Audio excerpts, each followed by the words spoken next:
Jeez.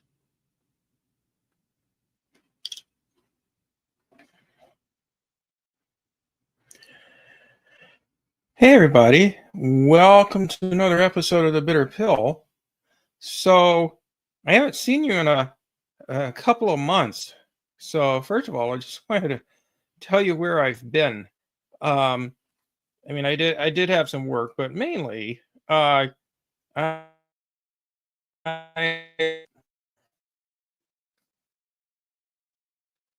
back when the Russian invasion of Ukraine began in February 2022, I realized that I didn't really know all that much about the situation there.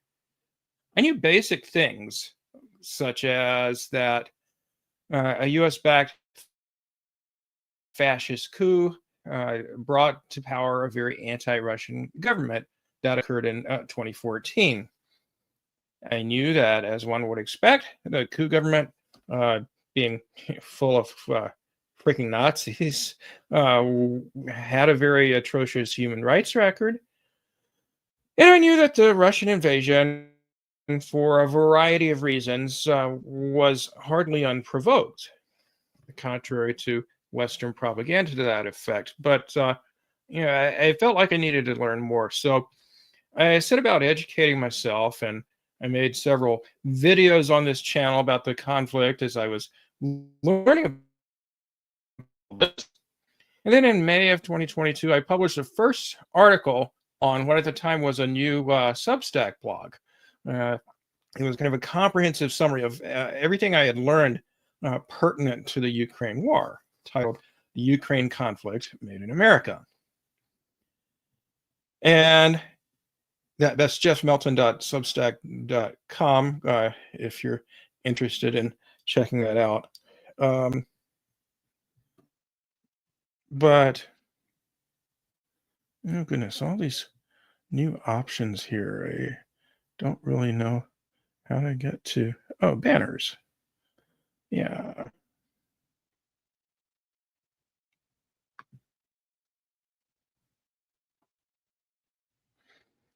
Okay, so anyway, I felt the same way about my knowledge of Syria a few months ago when the topic kind of came up in the course of Jill Stein's statement issued in the aftermath of an interview that she and her running mate Butch Ware had with Mehdi Hassan. And oh, that's not what I want to do. Yeah.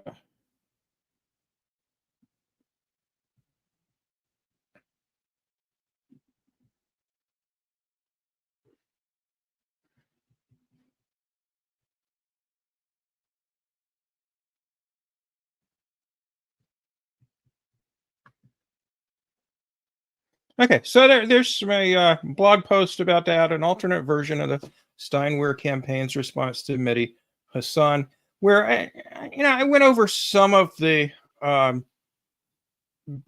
issues pertaining to the Syrian conflict and made sort of a mock statement that I would have made if I were running for president, pertaining to Mehdi Hassan's sort of gotcha question. Do you condemn Bashar al-Assad?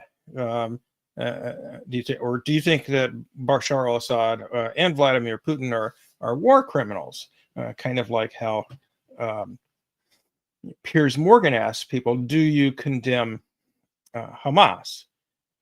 And so their response was basically along the lines of, well, yes, we do, blah, blah, blah. He's a brutal dictator, et cetera, et cetera. And yes, he's a war criminal. But I said, well, that isn't really what you should be trying to do in a statement you make about Syria and Russia's intervention therein, even if it's true. that war crimes were committed, then you still have to provide you some sort of context. You have to explain, like, well, how did this war happen in the first place? And of course, as I'll get into in this live stream, the answer involves, as is usually the case when wars happen, intervention by the U.S. and often other powers, in this case, both Gulf monarchies and the U.S. and several of its allies, in this case, backing a proxy force to try and overthrow the government of Bashar al-Assad. So anyway, today what I wanted to do was talk about the overthrow of the Assad government that just happened a couple of weeks ago, courtesy of the so-called rebels, the leading force of which is Hayat Tahrir al-Sham, HTS is how it's abbreviated, and that organization is basically just rebranded Al-Qaeda, and there's an assortment of other Islamic fundamentalist terrorist groups that are also involved or were involved in the overthrow of Assad's government. But anyway, I felt, even though I looked up a lot of information in posting that Substack piece, I felt like there was a lot more that I needed to learn. And so that's probably the main reason why I haven't made a video recently. I've spent a lot of my free time trying to learn more. So in this video, I'm going to try and summarize what I've learned, both with regard to what's happened this month with the uprising of the rebels in late November, backed by foreign powers, that culminated in the overthrow of Bashar al-Assad's government on December 7th, and what all's been happening since HTS et al. Took power.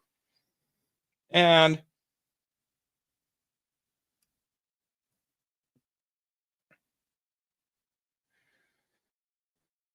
then you talk about, well,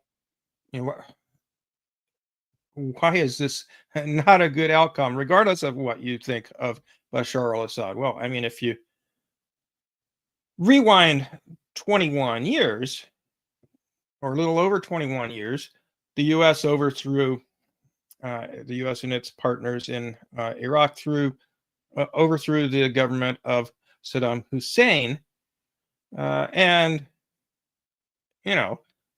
even though the vast majority of us thought, well, that's not a good government, they're very, very authoritarian, even so, it was an independent government, and the U.S.'s objective and its allies' objective in overthrowing Saddam Hussein, of course, had nothing to do with promoting democracy in Iraq. I say, of course, because if you are listening to this podcast, you already know that what the U.S. says its motives are usually isn't what its real motives are. So, even though they claimed, well, we're trying to promote democracy, we're trying to, stop Iraq from having weapons of mass destruction, which, it was a total lie. There was no weapons of mass destruction. We're trying to prevent, well, it was also bandied about, although usually in sort of an indirect way, that Saddam Hussein was linked to Al-Qaeda, the terrorist organization that blew up the World Trade Centers and crashed into the Pentagon and so forth, which, of course, I'm sure you realize is the exact same group, just with a different name. Well, not the exact same group, it's many years later, but, same philosophy, different name, that just overthrew the government in Syria. Well, didn't the U.S. go to war in Afghanistan? Because that's where they thought Al-Qaeda was based, and they were trying to retaliate against Al-Qaeda for its attack on 9/11. So how is it that we're basically supporting them in Syria? Well, that's a long story. So before I get into details, I should say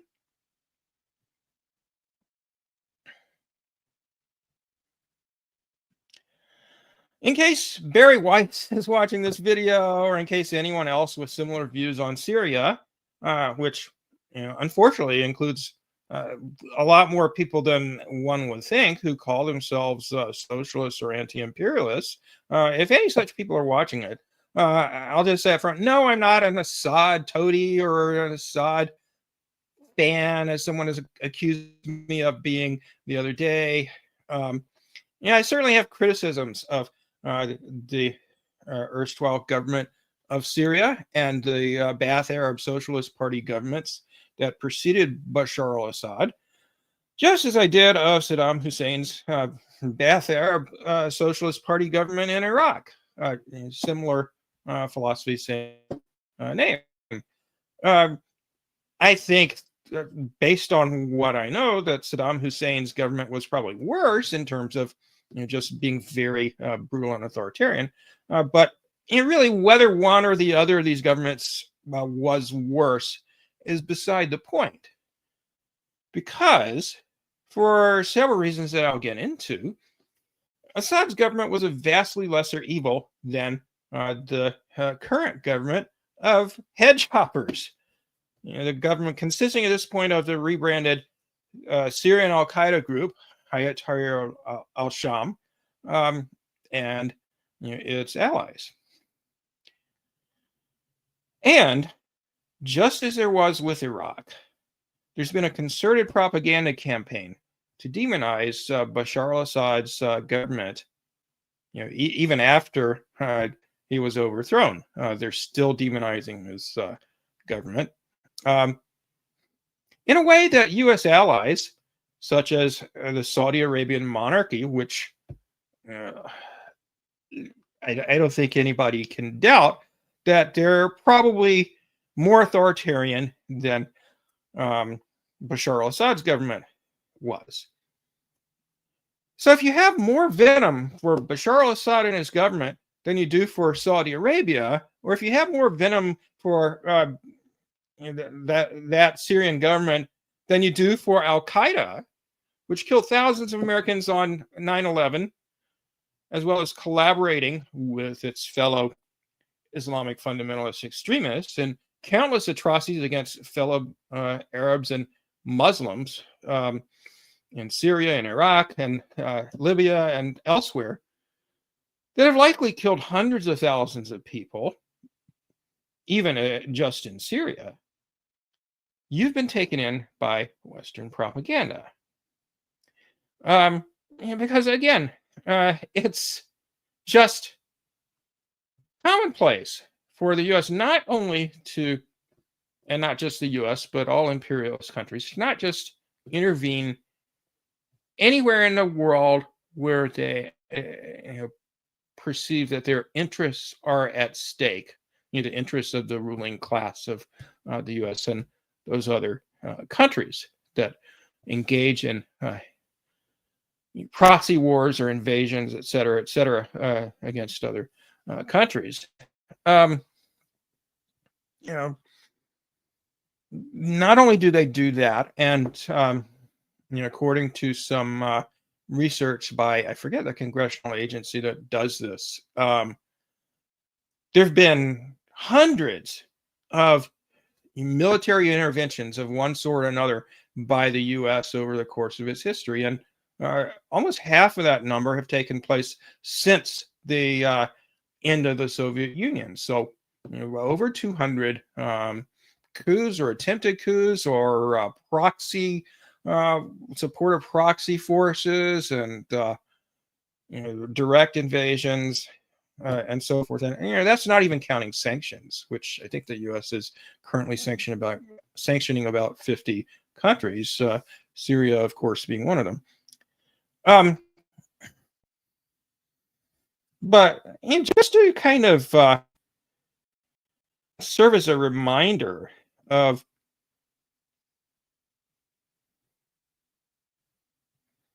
how dishonest the U.S.'s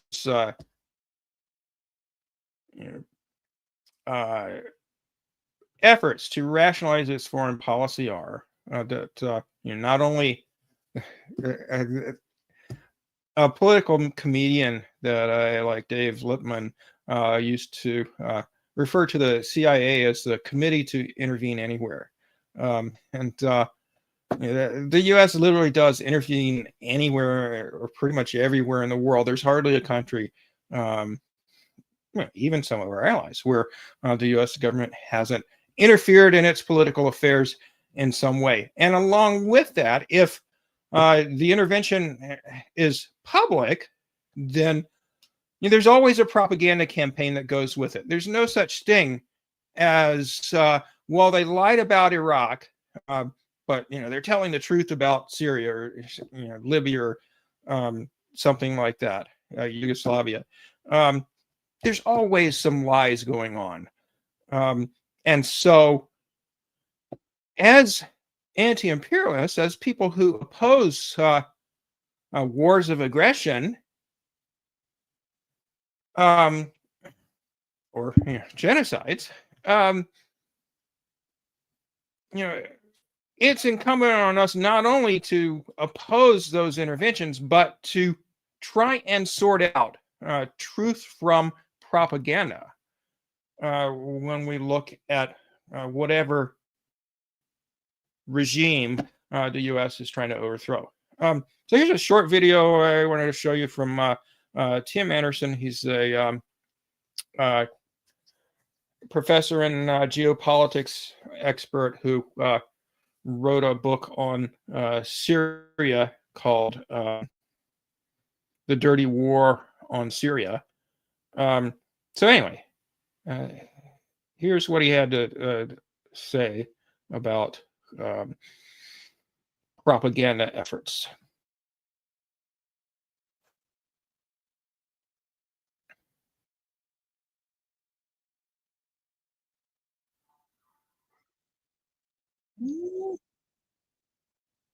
Sorry, let me start this over because I forgot to switch over the screen to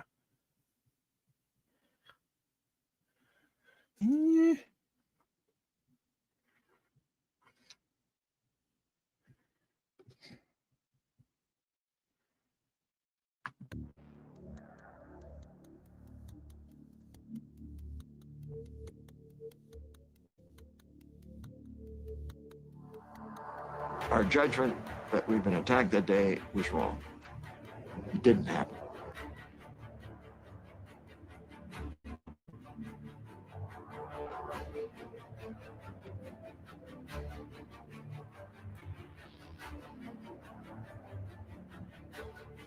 While I was there, I saw the Iraqi soldiers coming to the hospital with guns. They took the babies out of the incubators.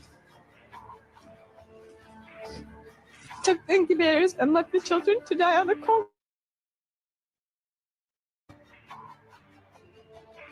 Okay, now this is a key point here. Amnesty International supported this story.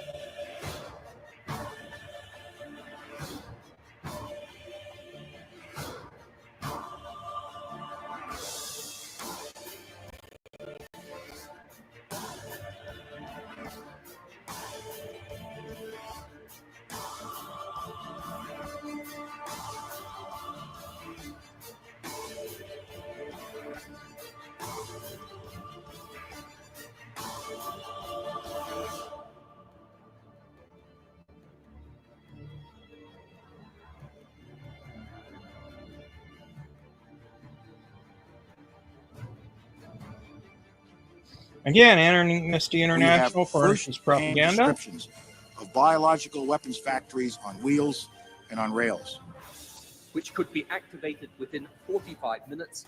And if he does not disarm, the United States of America will lead a coalition and disarm him in the name of peace.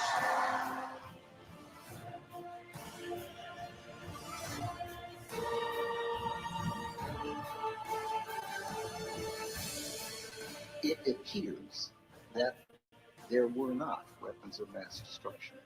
You said you knew where they were. I did not. We know where they are. They're in the area around Tikrit and Baghdad and east, west, south, and north. Mercenaries shooting people in the eastern city of Benghazi. Il y aurait eu des mercenaires étrangers justement pour accélérer le processus de répression. These mercenaries seem to have carte blanche to pillage and kill.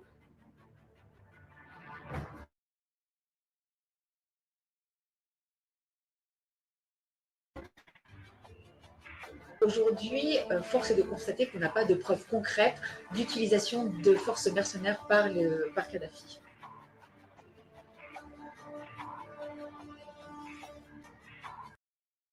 Okay.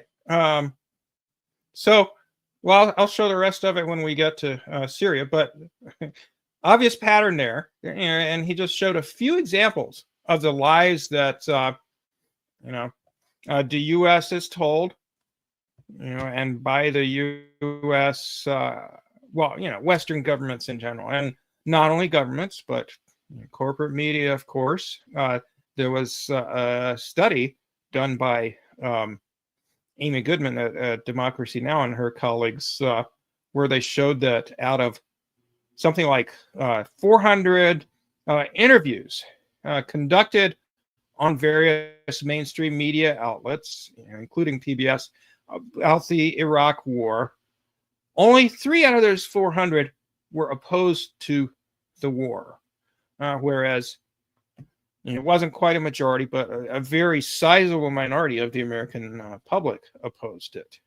And, of course, there were demonstrations of, hundreds of thousands of people, in the U.S. and various other countries. You might have been to one if you were a political activist back then. I know I went to, I've been to protests, going all the way back to the 80s. Protesting against the nuclear arms race and for nuclear disarmament, and against U.S. intervention in Central America, and both of the wars against Iraq and sanctions, and so on and so forth, all the way up to the present. So I've tried to be consistent, and in each case, I've tried to consistently, look through, see through the lies. So that's part of my mission today, is to show you what the lies are. But first of all, and let me just go through a little bit of history.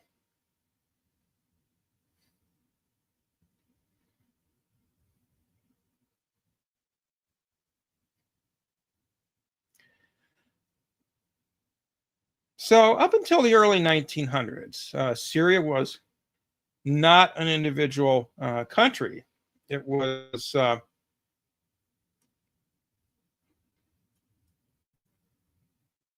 part of the Ottoman Empire. Okay, how do I get to...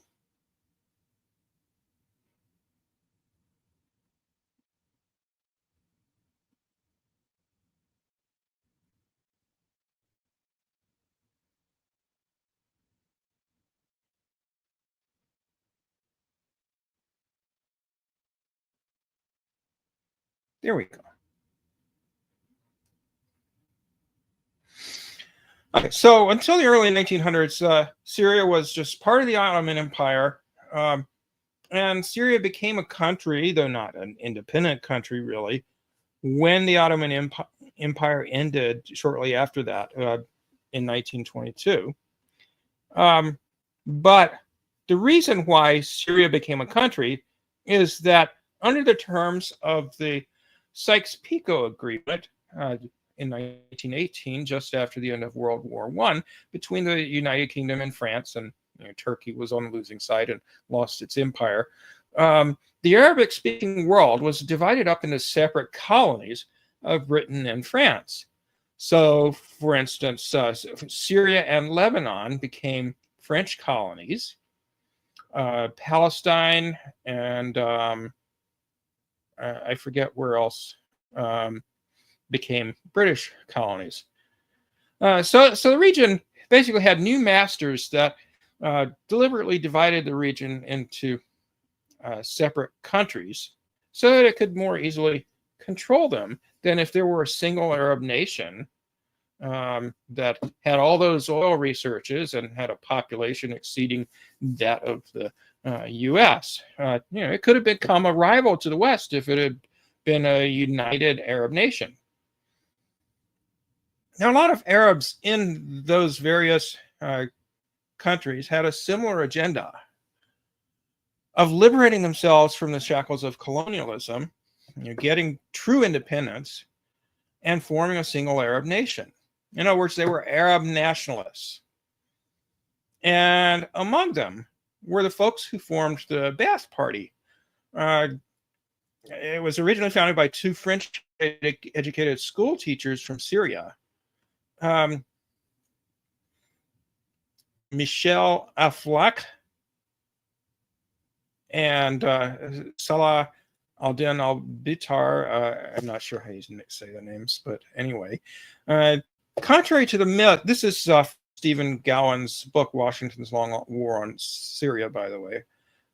Contrary to the myth that the party was established to advance the interests of Alawites, who are a minority Shia sect in Syria.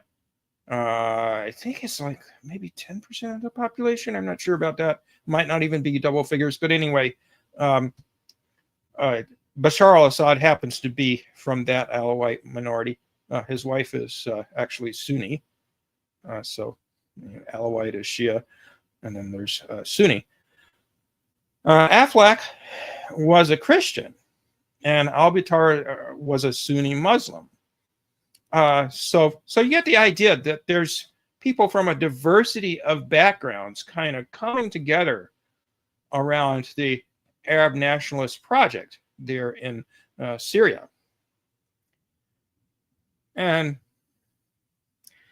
both Aflaq and al-Bitar viewed sectarianism as the antithesis of why they founded the Ba'ath Party. Because one of the principal goals of the party was to unite Arabs across sectarian and other lines on the basis of their common Arab identity. So the Ba'ath Party's origins really were similar to those of the nationalist communist Vietnamese movement of Ho Chi Minh. Both movements were reactions to French colonialism. Both were founded by intellectuals who had spent time in France, and both wanted to emancipate their countries from French rule. But at the same time, they wanted to modernize their countries to resemble France. So for Aflaq and al-Bitar, disunity had to be overcome. Not sure where that quote is from. Anyway, their answer was to try to bridge the gaps between through a modified version of socialism, and between Muslims and minorities through a modified Islam. Islam, in their view, needed to be considered politically not as a religion, but as a manifestation of the Arab nation. So, because the overwhelming majority of people in Arab nations, including in Syria, practice Islam of one stripe or another as their religion, it's kind of part of Arab culture. Thus, the society they wished to create, they proclaimed, should be modern, with, among other things, equality for women. And you'll probably see it now, but you'd certainly not see it at any point in time in the majority of Syria's history, women being made to wear hijabs or burqas or anything like that. They proclaimed that it should be secular, with faith relegated to personal affairs, and that it should be defined by a culture of Arabism overriding the traditional concepts of ethnicity.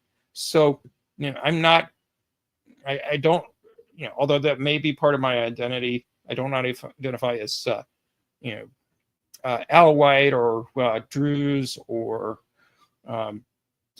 this or that sect of Sunni Islam or Christian or whatever. At one time, Syria had a fairly large Christian population. Those might be part of your identity, but on the whole, you were Arab as well as Syrian, and you're having that in common with other Syrians and with other Arabs was more important than differences in your religious beliefs and practice. In the early 1950s, Aflaq and Al-Batar merged their Arab Revival Party, that's what Ba'ath Party means, Ba'ath means revival or resurrection, with the Arab Socialist Party, founded by or led by Akram Harani. And so the result was called the Ba'ath Arab Socialist Party.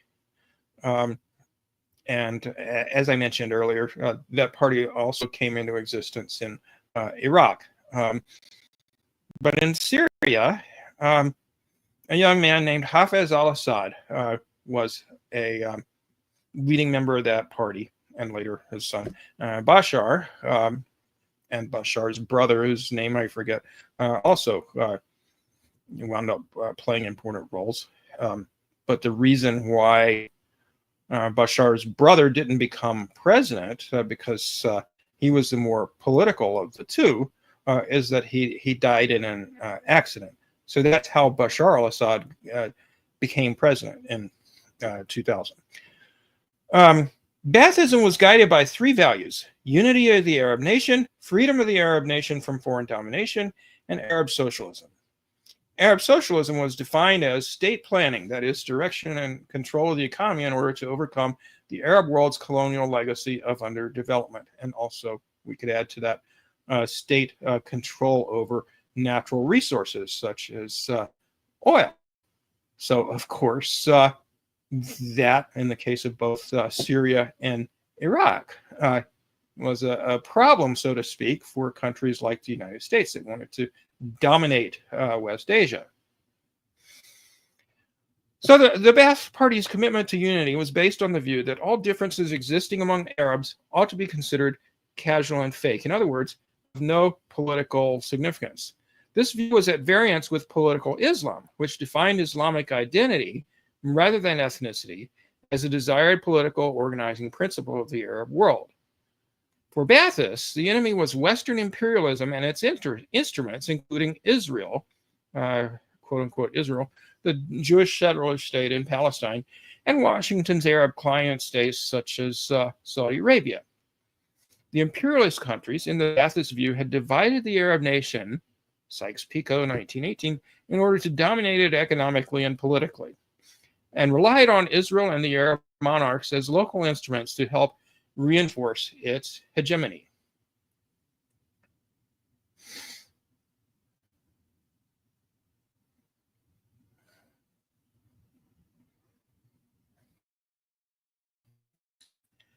Now, in addition, within Syria, there was always a fairly well-organized internal opposition, very, very far from being the majority of the population, but it existed nonetheless.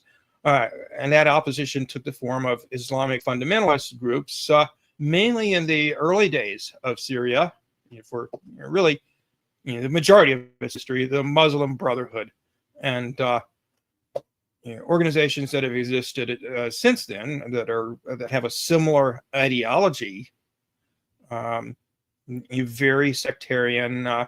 Their Islam is the one true Islam, and everybody else is, heathen or whatever, even if they're fellow Muslims. But basically, every group that we talk about today, Al Qaeda, ISIS, etc., are in some way related to the Muslim Brotherhood. And the Muslim Brotherhood engaged in acts of violence toward the government ever since the Ba'ath Party took power in 1963, even before that, really.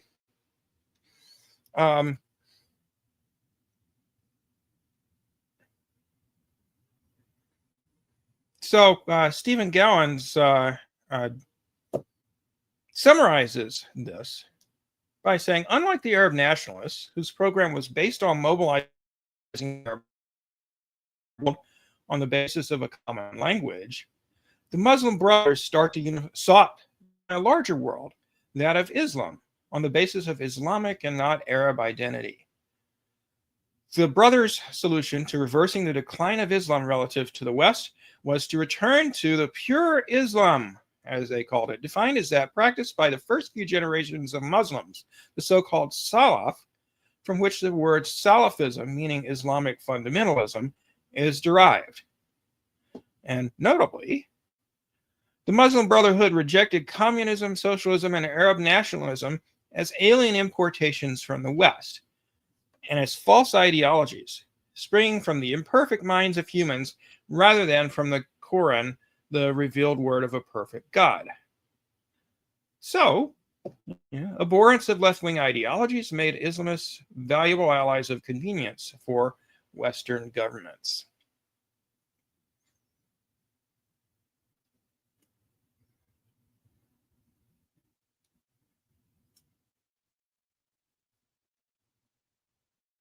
Okay, nobody's commented anything yet.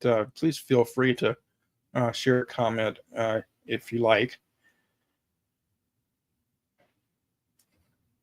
So let's talk about those coup attempts that I mentioned.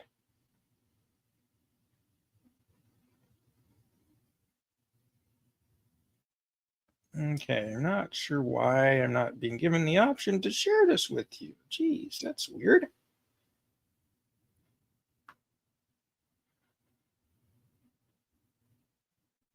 Okay, I guess I'll have to close the window. Okay, stop sharing. Present, share screen.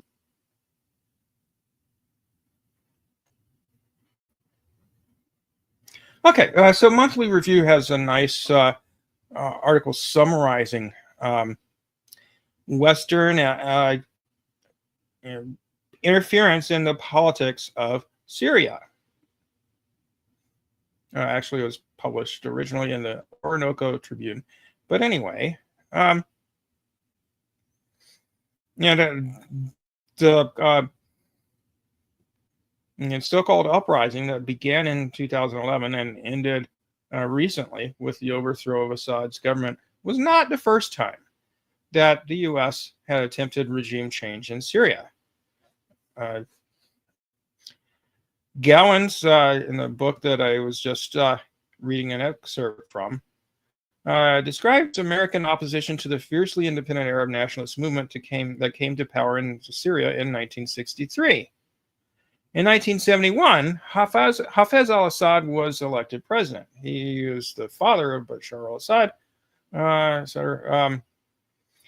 And so, anyway, Gowan says, Washington sought to purge Arab nationalist influence from the Syrian state and the Arab world more broadly because it was a threat to its agenda of establishing global primacy and promoting business-friendly investment climates for U.S. banks, investors, and corporations throughout the world.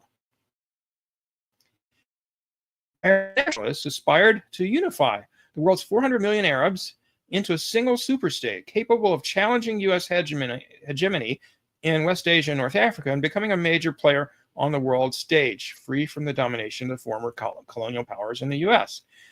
Washington had waged long wars on the leaders of the Arab nationalist movement: Egypt's Gamal Abdel Nasser, Iraq's Saddam Hussein, Libya's Muammar Gaddafi, and Syria's Assad's, often allying with particularly violent forms of political Islam to undermine its Arab nationalist foes. Okay, so let's just skip down to the list. Okay, so in 1946, right after World War II, was when Syria was officially proclaimed independent from the French mandate, which was imposed upon it by the, that should be 1918, Sykes-Picot Agreement that, quote, gave Syria to France. France fought to prevent Syrian independence, culminating in a direct attack against Damascus in 1945, killing an estimated 400 Syrian civilians and military in the process. In 1947, the CIA was created.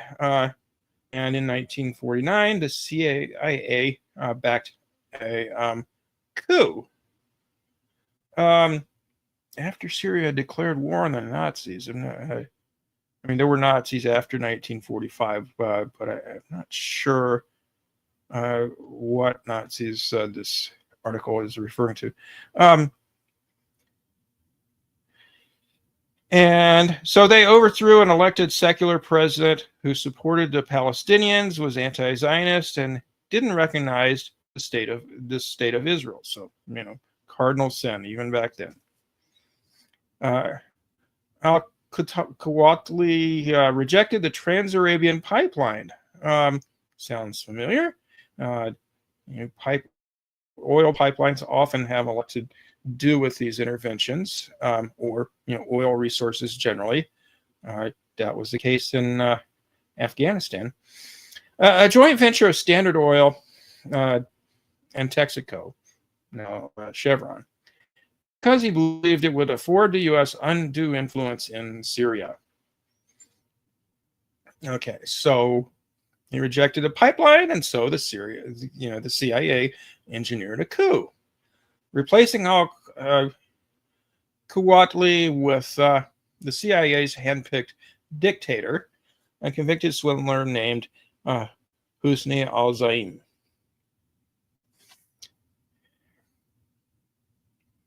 Okay, so there were a couple more coups after that. After only 5 months in power, al-Zaim was also toppled in another coup. 1954, the CIA's man, Adib Shishlaki, was overthrown. 1955, the Syrian people re-elected al-Quwatli. CIA Director Dulles declared that Syria is ripe for a coup and sent his coup wizards to Damascus. 1956, Operation Straggle. CIA planned to replace the recalcitrant al-Quwatli government with an anti-communist regime. So this was back when they were calling everybody communists, even regardless of whether they were. Not that there's anything wrong with being a communist. I'm a communist. Maybe you are too. But anyway, so they didn't get to carry out the plan because the Suez Crisis happened. But there was a coup attempt the following year by the CIA. $3 million was invested in paying off Syrian military officers to enable the coup. The plan failed when some of the officers revealed the project to Syrian intelligence agencies and turned in the CIA bribe money. This failed coup led to Syria being labeled a Soviet satellite state. Back in those days, if you were independent of the United States, you probably did need aid from the Soviet Union to fend off attacks from the U.S. So therefore, you were a Soviet satellite state, even if you weren't. Okay, so Syrian army surrounded the U.S. embassy in Damascus to try and avert the CIA plot. So conflict proceeded.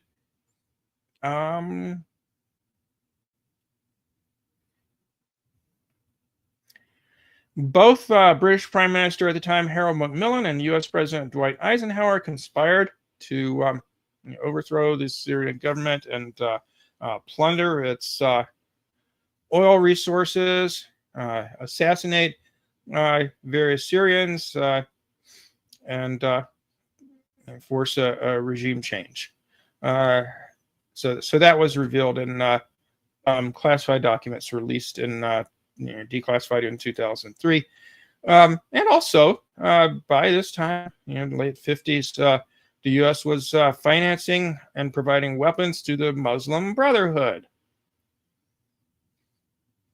1960 to 71, a series of coups and counter coups. According to Laith Marouf, journalist and lifelong Palestinian cause activist, every single Syrian president post-World War II was overthrown by a U.S. orchestrated coup d'etat, all the way up to now, 2024. Let's see. 69. The U.S. tried another coup in Syria. This one failed. 71. Hafez al-Assad came to power. They couldn't coup him, although they certainly tried. Author and historian Patrick Seal wrote this about the former president, father of Bashar al-Assad. A small country like Syria to stand up against the mighty U.S. and say, no, you will not prevail. This is al-Assad's historical legacy. He was the only Arab leader who refused to bend a knee for Washington and Israel and refused to accept dictates from them. The next and probably the biggest of the pre-2011 coup attempts began in 1979. Syria further alienated itself from the U.S. by supporting the Iranian Revolution of 1979, which, of course, overthrew the U.S.-backed Shah of Iran, who had come to power in a CIA-backed coup in the early 50s because the person that was the president back then, Mohammad Mossadegh, wanted to nationalize Iranian oil resources. So they got rid of him. The Shah ruled Iran until 1979 when he was overthrown by a group of Shia Muslims. And Iran has that government still today. Okay, so 1979 to 1982 is the period we're talking about.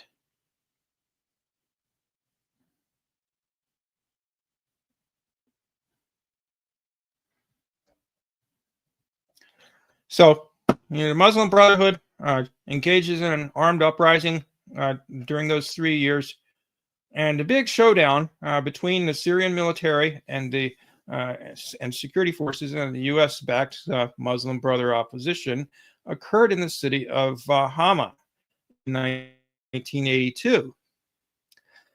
Now you might have heard that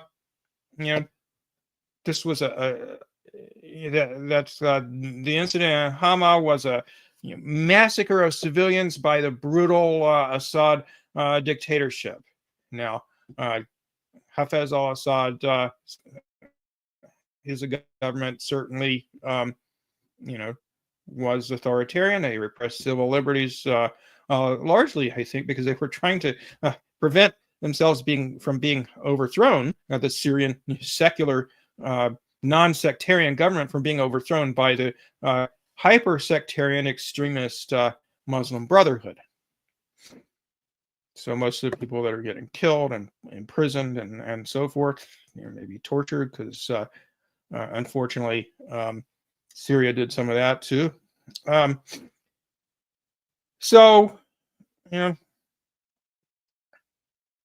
These U.S.-backed quote-unquote rebels, Muslim Brotherhood armed terrorists, massacred a lot of civilians in the battle in Hama. And as you might imagine, that violence was blamed on Syrian troops, both by the rebels and by the West. So let's have a look at, let's see, do I have anything about Hama already called up? No, I don't think so. All right.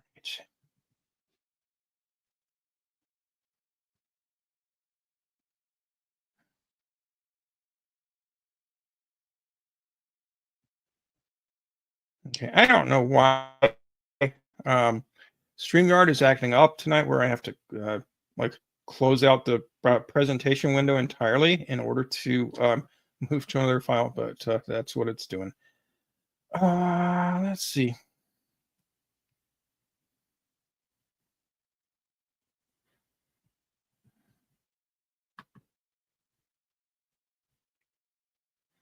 Okay, this is a chapter from Professor Tim Anderson's book, The Dirty War on Syria.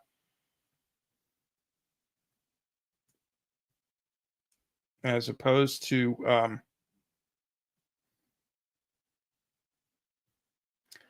Stephen Gowan's book called Washington's Long War on Syria. Okay, so let's see. Oh, that's the wrong one. Sorry. Hi, man.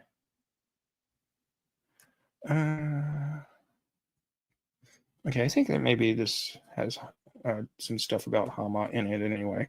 Okay, yeah, here we go.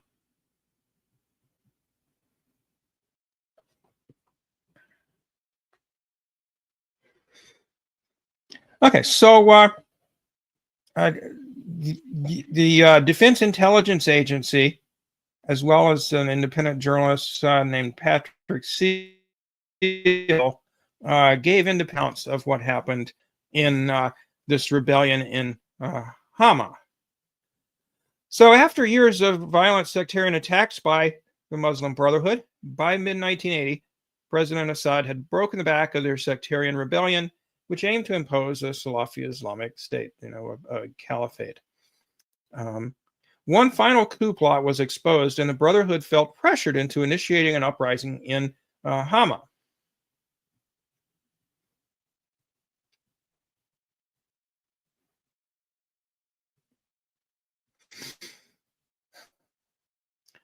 So basically what happened, and if you know anything about the 2014 coup in Ukraine, this will sound familiar. So Syria sends troops into the city, and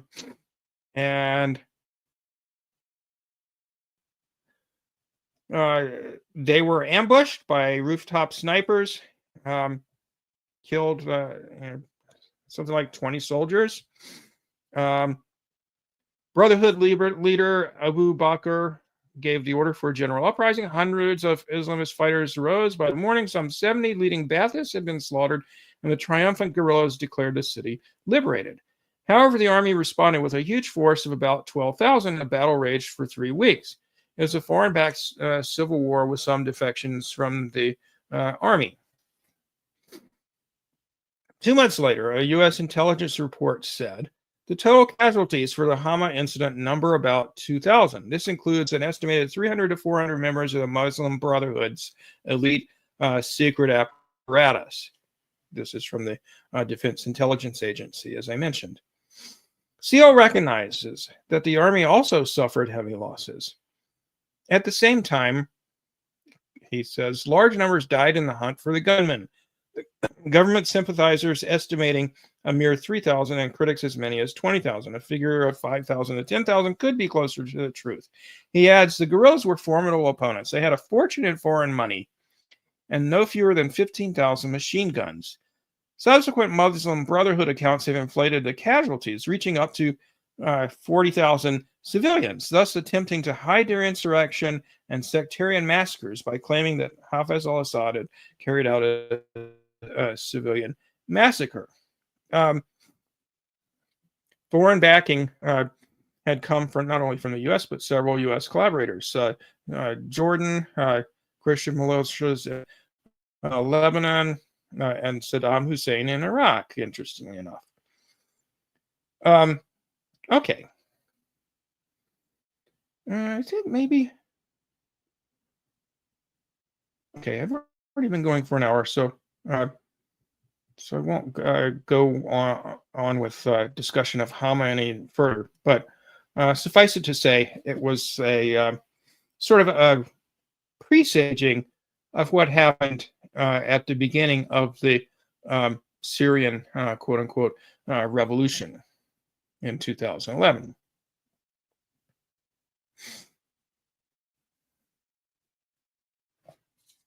But again, even the U.S. Defense Department, their intelligence agency, acknowledged that this was a battle between the Muslim Brotherhood, which wanted to overthrow the Syrian government, and Syrian troops.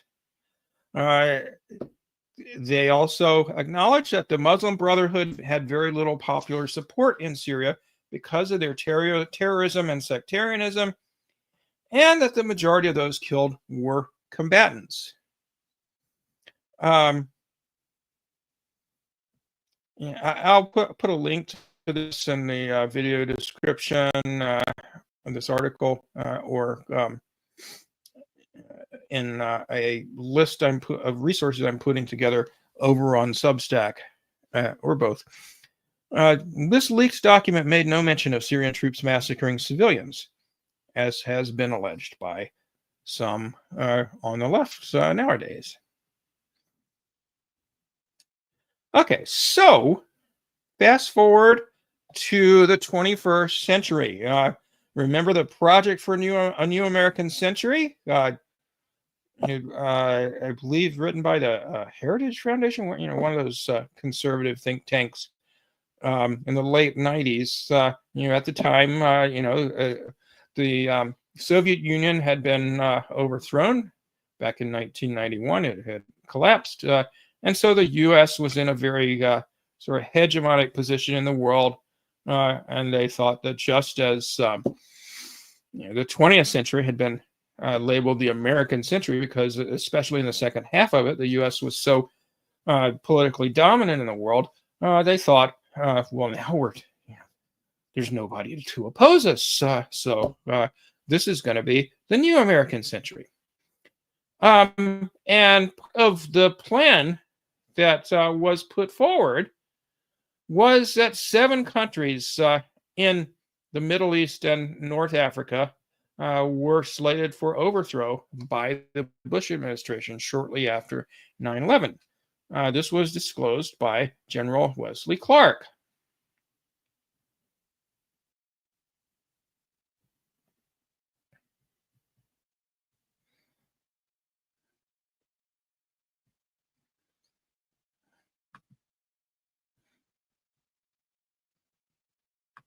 About 10 days after 9/11, I went through the Pentagon and I saw Secretary Rumsfeld and Deputy Secretary Wolfowitz. I went downstairs just to say hello to some of the people on the Joint Staff who used to work for me. And one of the generals called me and he said, "Sir, you got to come in. You got to come in and talk to me a second." I said, "Well, you're too busy." He said, No.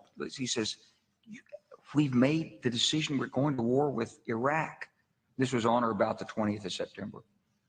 I said, "We're going to war with Iraq. Why?" He said, "I don't know." He said, "I guess they don't know what else to do."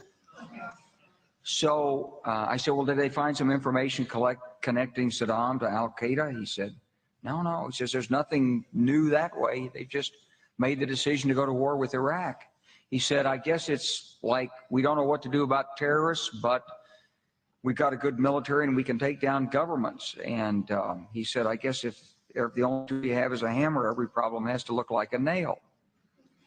So I came back to see him a few weeks later, and by that time we were bombing in Afghanistan. I said, "Are we still going to war with Iraq?" And he said, "Oh, it's worse than that." He said, he reached over on his desk, he picked up a piece of paper, and he said, I just got this down from upstairs, meaning the Secretary of Defense's office today, and he said, "This is a memo that describes how we're going to take out 7 countries in 5 years, starting with Iraq and then Syria, Lebanon, Libya, Somalia, Sudan, and finishing off Iran." The truth is about the Middle East is, had there been no oil there, it would be like... Okay, so the plan to overthrow the Syrian government was actually hatched at the latest 2001, and it was part of an overall plan to overthrow the governments of Afghanistan, Iraq, Iran, Syria, Lebanon, Libya, Somalia, and Sudan. And they didn't do it in 5 years like they planned, and they didn't necessarily do it in the order that he just described there. But the only country that's left whose government hasn't been overthrown by U.S.-backed forces or direct U.S. military involvement is Iran. That's the lone holdout. So it's not like all of a sudden there were protests in Syria in 2011 and the government repressed them, and so people decided to take up arms. No, there was a plan in place all along. to try and overthrow the Syrian government. So let's look at some more details about that.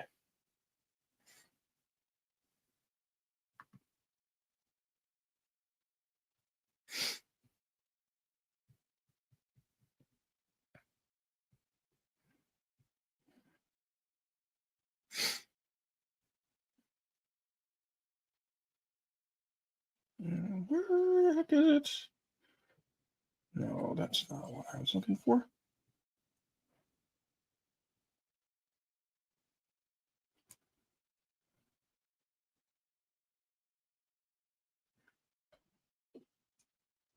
Maybe so.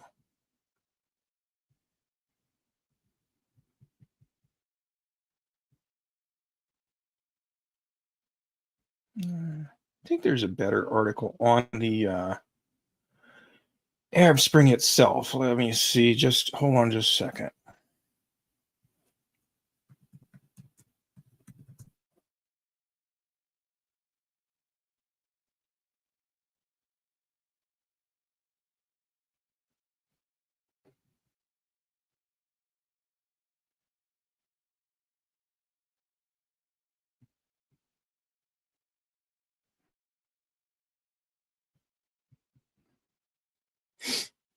So, you might recall in 2011, there were a set of uprisings all across the Arab world, all across West Asia and North Africa in early 2011 that was referred to as the Arab Spring. And what we were told was that this was just a set of spontaneous uprisings all across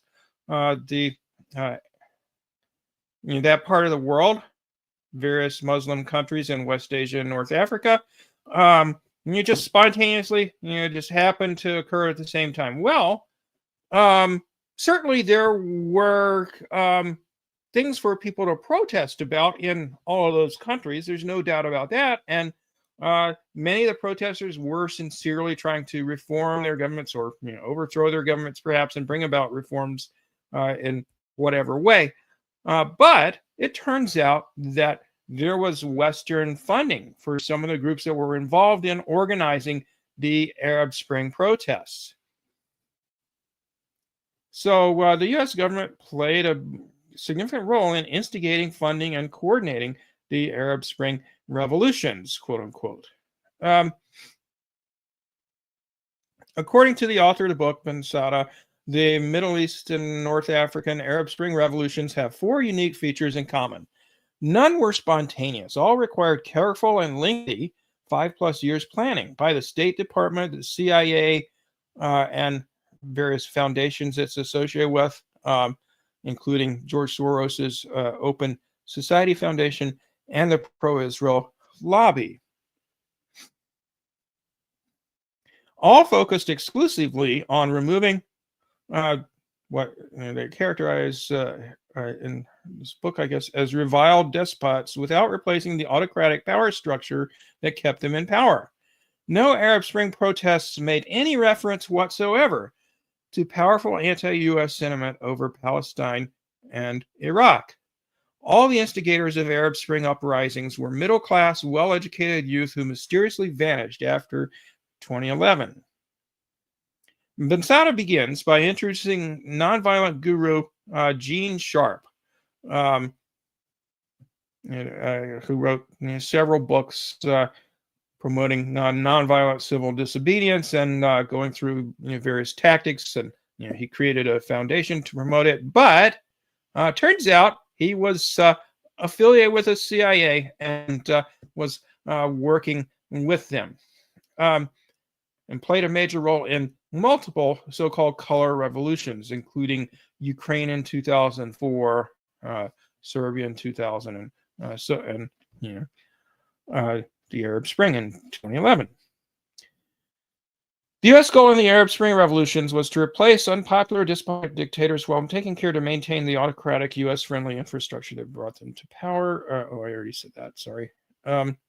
All initially followed the nonviolent precepts Sharp outlines in his 1994 book, From Dictatorship to Democracy.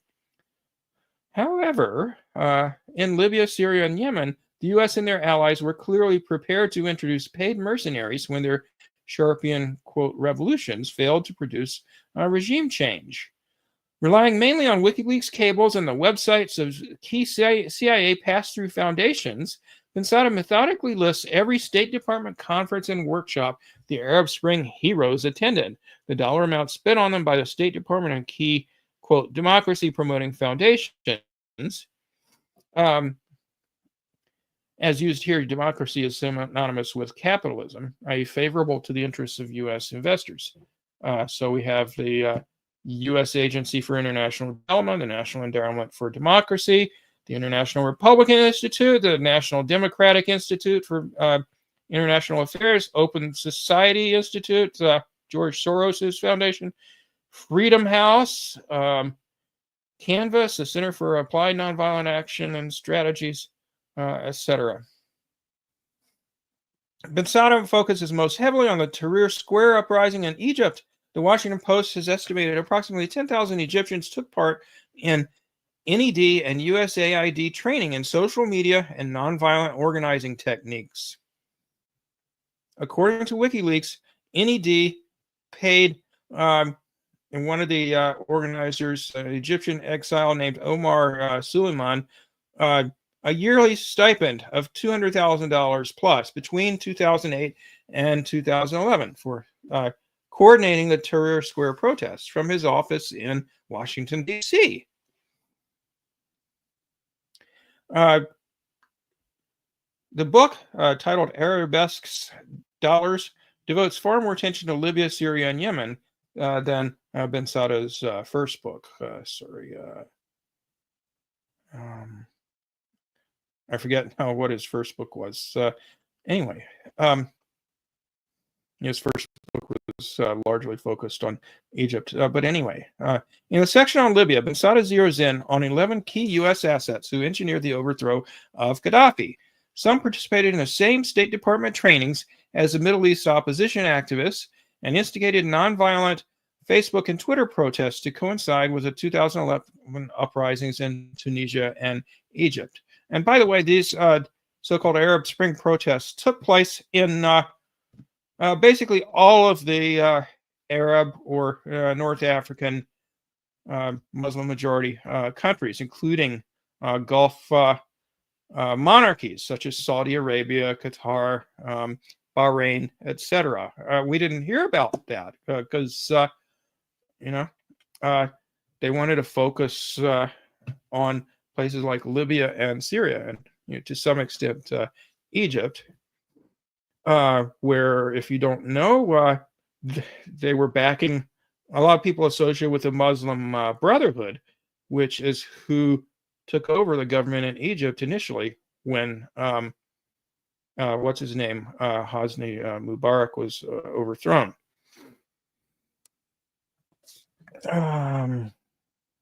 So the CIA and Mossad and Saudi Arabia and Chad sponsored guerrilla training.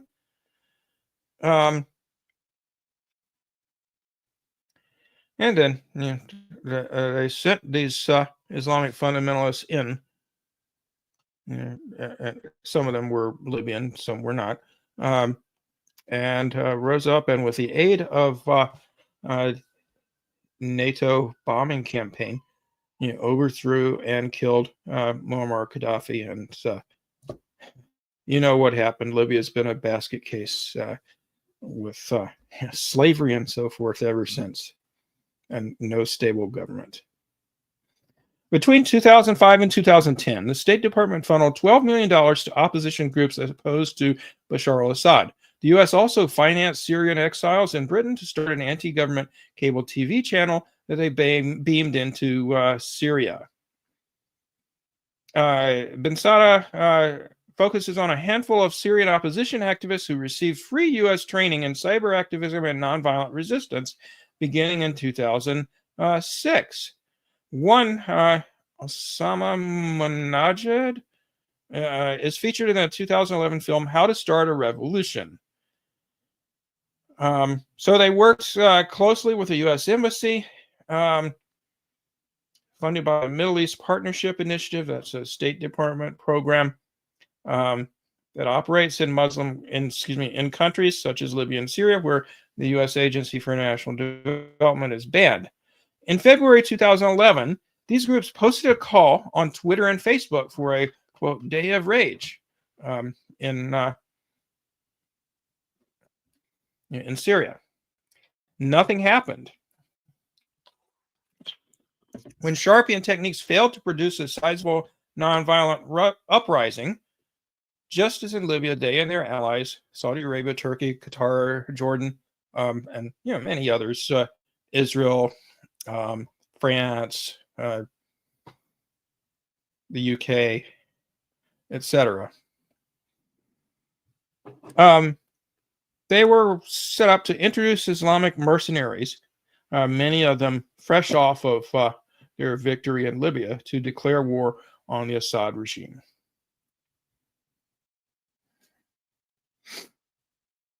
Okay.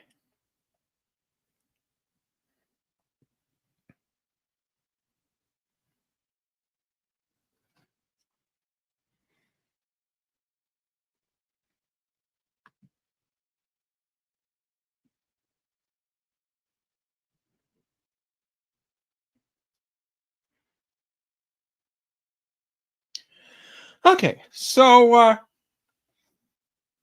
let's talk about the beginning of protests, and then pretty much simultaneously with that, the armed uprising in Syria,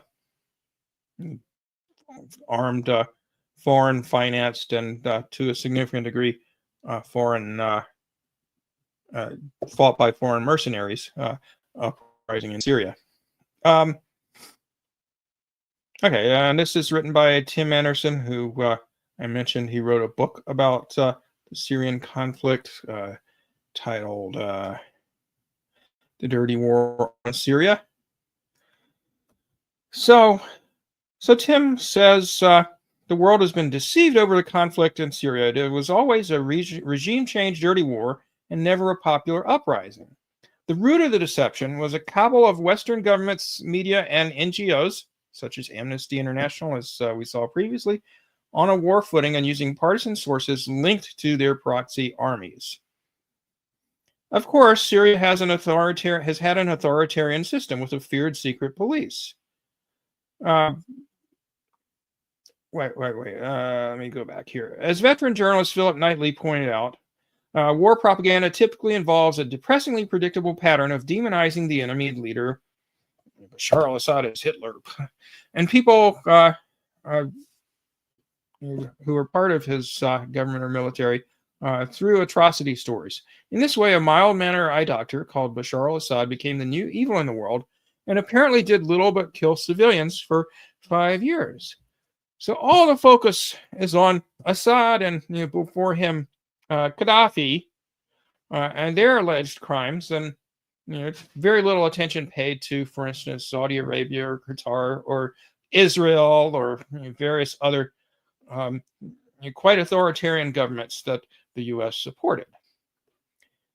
Of course, Syria has had an authoritarian system with a feared secret police, but President Bashar al-Assad remains very popular. We'll get to that, as even many of his enemies have conceded. Yes, the Syrian army has executed captured terrorists and continues to arrest and imprison those suspected of supporting terrorists. But the stories of the army targeting civilians and gassing children are all fabricated by an even more ruthless enemy. Okay, so let's get to where this all started in the town of Daraa in southern Syria in March 2011. So according to the Syrian government, but not only according to them, as we'll see, violent elements took cover under the Arab Spring demonstrations, which there were both anti-government protests calling for various political reforms, as we'll get to, and pro-government protests saying, okay, well, yeah, we could use some reform perhaps, but we still support the government. And notably, overwhelmingly, according to Anderson and various others who've looked into this. The anti-government nonviolent protesters, or opponents of Assad's government, overwhelmingly did not want any sort of violent insurrection. They wanted to try and peacefully reform things. The Western line has always been that Syrian security forces brutally repressed peaceful protesters. Who should we believe? Human Rights Watch, in lockstep with the U.S. State Department, claimed that the protest movement in Syria was overwhelmingly peaceful until September 2011. Yet, the late Jesuit priest, Father Franz van der Lugt, who had lived in Homs for over 40 years before being murdered by Jabhat al-Nusra, the al-Qaeda franchise in Syria, aka now called HTS, by the way, he said, "I have seen from the beginning armed protesters in those demonstrations that they were the first to fire on the police. Very often, the violence of the security forces comes in response to the brutal violence of the armed insurgents." Okay, so let's talk about Dara, where this all started. So we're talking like mid-March. Syrian security forces had just seized a large shipment of weapons and night vision goggles in a truck coming from Iraq. The driver said he had been paid $5,000 to deliver them to Syria. And, of course, there were other shipments that did get in. A week later, so like March 18th, snipers fired from rooftops at police and at crowds of protesters, just as they had in the Muslim Brotherhood's 1982 insurrection at Hama. Saudi official Anwar al-Eshki later confirmed to BBC television that his country had sent arms to the Al-Amari Mosque.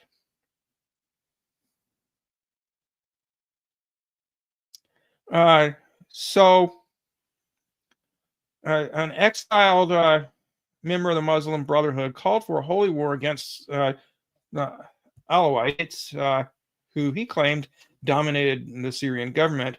"By Allah, we shall mince the Alawites and meat grinders and feed their flesh to the dogs." The genocidal slogan, "Christians to Beirut, Alawites to the grave," came from the Farouk, or Free Syrian Army Brigade, a fact reported by the Western media in May 2011.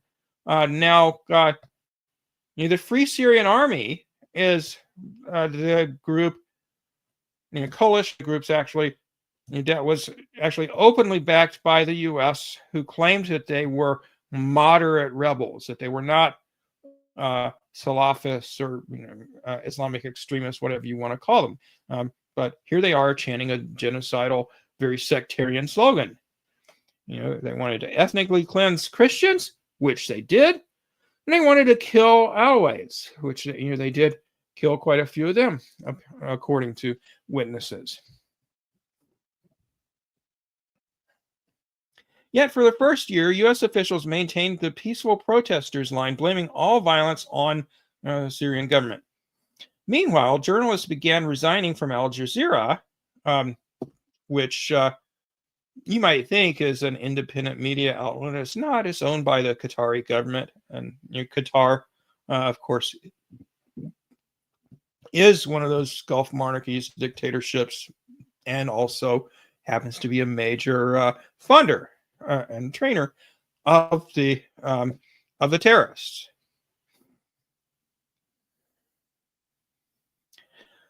Well, despite all this propaganda, the UN estimated that within the first year of the conflict, there had been more than 5,000 casualties, and that deaths in the first year of conflict included 478 police and 2,091 from the military and security forces. So, in other words, more than half of the casualties in the first year were those of the security and military, security forces and military, which, of course, wasn't reported in the West. And I'm not sure what the figure is. This article doesn't say for estimates of the number of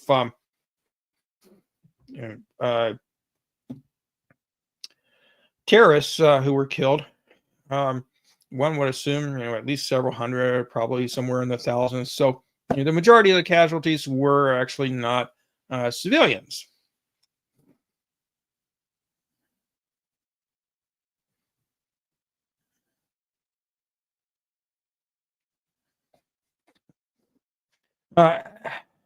Another interesting tidbit of information: as early as 2005, Bush's Secretary of State Condoleezza Rice began to speak of spreading creative chaos in the region to advance the, quote, new Middle East. This was a divide and rule strategy. The White House was very worried that Iran had forged a close relationship with the Iraqi government, post-Saddam Iraqi government. Rice told the U.S. Senate Foreign Relations Committee that she saw a new strategic alignment in the region with Sunni states, the Gulf monarchies, as the centers of moderation, and Iran, Syria, and Hezbollah on the other side of that divide. The cutting edge of this operation was the creation of Al-Qaeda in Iraq, or the Islamic State of Iraq, funded by the, quote, moderate Saudis, and carrying out sectarian attacks to inflame community tensions. The February 2006 bombing of the Al-Askari Mosque in southern Iraq killed over 1,000 people. And Tim goes on to talk about how there was U.S. funding and backing for this intervention effort long before 2011.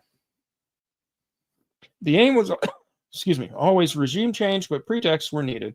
The first was that NATO and the Gulf monarchies were supporting a secular and democratic revolution, supporting moderate rebels, so to speak.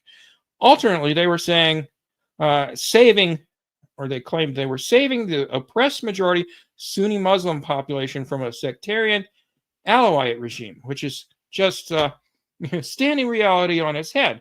It's the quote-unquote moderate rebels, or just the terrorists who are sectarian. The Alawites, some of whom were in the government, there were quite a few Alawites in the Ba'ath Party, were non-sectarian and secular. As I mentioned, Bashar al-Assad was married to and is married to a Sunni Muslim woman. The majority of the military, like the majority of the population as a whole, is Sunni Muslim. There were Muslims of all stripes, Christians, etc., in the Syrian government and military. When sectarian atrocities by the jihadists started to attract public attention, they started claiming that the moderate rebels were fighting the extremist groups. Western intervention was therefore needed to bolster these, quote, moderate rebels against a new extremist group, ISIS. A steady stream of atrocity stories, barrel bombs, chemical weapons, industrial-scale killings, dead babies, permeate the Western news on Syria. Yet when tracked back, all these stories come from utterly partisan sources. For most of the anti-Syrian stories, the Western media has placed extraordinary reliance on one man based in Britain who calls himself the Syrian Observatory for Human Rights. Most of the stories that you saw in Western media back then about Syrian body counts, regime, quote-unquote, atrocities, and huge collateral damage comes from this one man, Rami Abdul Rahman, who is a supporter of the Free Syrian Army. So, obviously, not an unbiased source. And where is Rami, who's based in Britain, not in Syria, getting his information? Well, largely from Al-Qaeda affiliated groups who are making these atrocity claims about the government.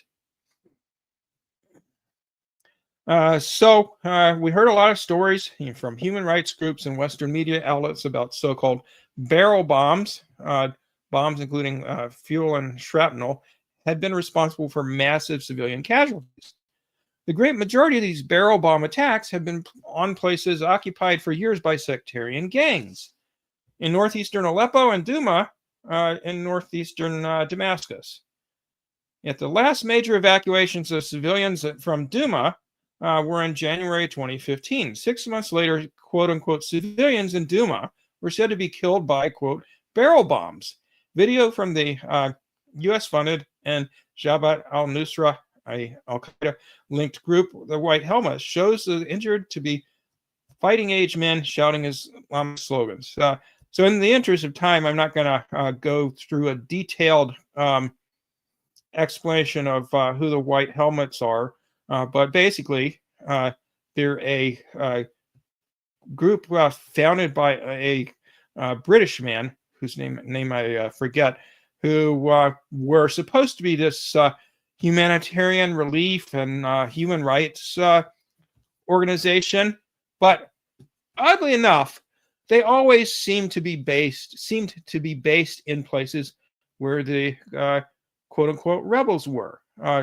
They were never in places that were controlled by the government.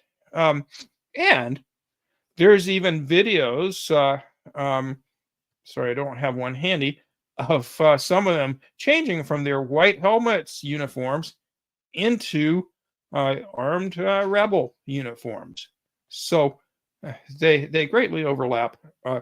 And the White Helmets are, more than anything else, a propaganda outfit, posing as a humanitarian and human rights group.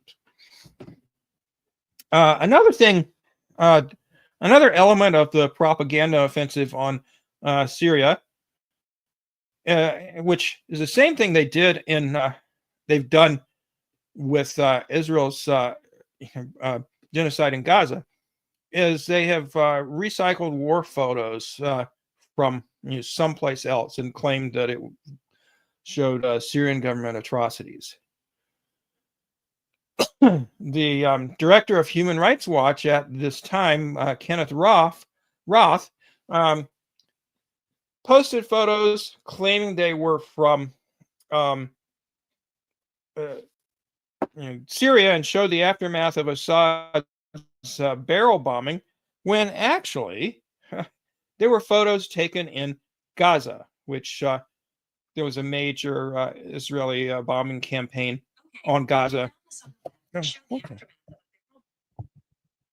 My phone, which I did not ask you to talk, Siri, was giving me information about that. Oh, Syria sounds a little like Syria, I guess. I don't know.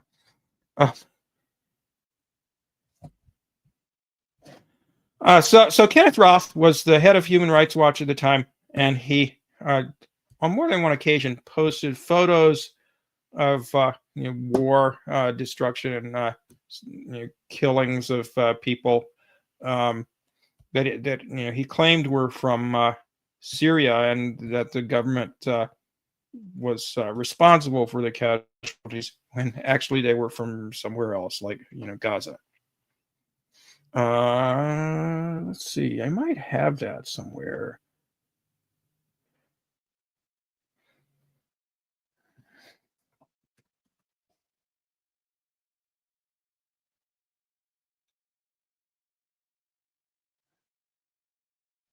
Yeah.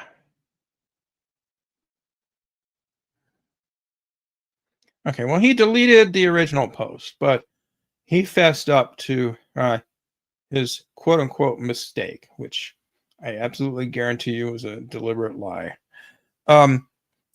He says, "I stand corrected. This is video of Gaza destruction after last summer, not Aleppo." Okay.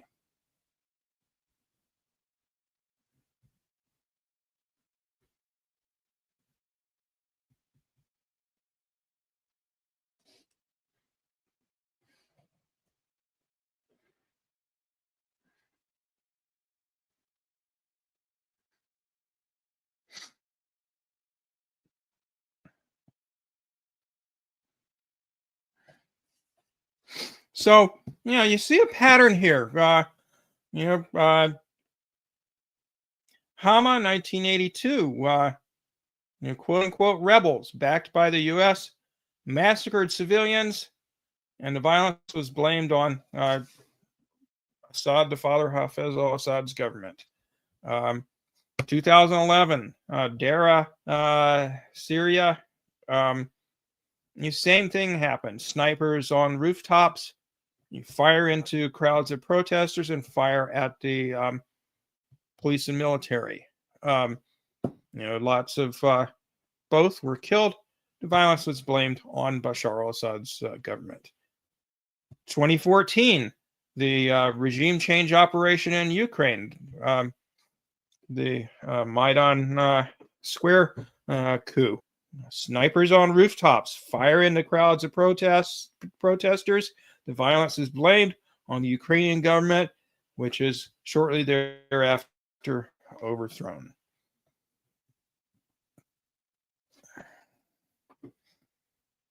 And there were several other incidents like that, where there would be protests in Syria, but armed insurgents would have infiltrated the protest or be nearby, shoot up the protests, or just shoot people for being Alawites or Christians or what have you. They even massacred, and they actually was the Free Syrian Army, the so-called moderate rebels. They massacred people who they found out or suspected had voted in the Syrian elections.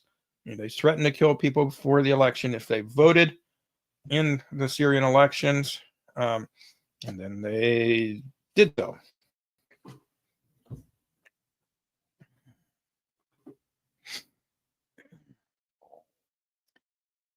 So the Free Syrian Army, so so-called moderate rebels, one of the moderate rebel groups and the main group that the U.S. was backing, was dominated by Muslim Brotherhood types and fought right alongside al-Nusra, i.e. al-Qaeda in Syria, and shared weapons with them. It had no aspirations for democracy. Journalist Patrick Coburn said, "There's no dividing wall between the Islamic State and al-Nusra and America's supposedly moderate opposition allies." Farouk, the largest brigade in the Free Syrian Army, engaged in violent ethnic cleansing in the city of Homs, shouting the slogan, "Alawis to the grave, Christians to Beirut," and destroying the city's hospital. And the same group, Farouk, so-called moderate rebel group, they were also responsible for the Hula massacre that was blamed on the Syrian government. Okay, so these massacres are happening. There were several of them. President Obama claimed that Bashar al-Assad has lost legitimacy as a result of this violence, and that he needed to resign. He never claimed that the Gulf monarchies that the U.S. supports, like Saudi Arabia, Qatar, and so forth, and Bahrain, had lost legitimacy when they clearly repressed the protests of their people and were also highly unpopular, unlike the Syrian government, which, as I'll describe details of shortly, was popular. Saudi Arabia crushed its own and its neighbor Bahrain's Arab Spring protests with force, beheaded or crucified some of the leaders of the protests. For that matter, the U.S. isn't a democracy either, obviously, not even internally. Ordinary Americans, according to a Princeton study, have virtually no influence on policy, whereas the ruling class really calls the shots.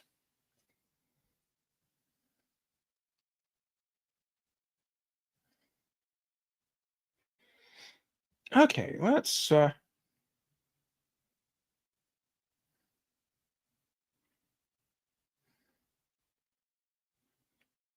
talk some about Assad's popularity, which I mentioned.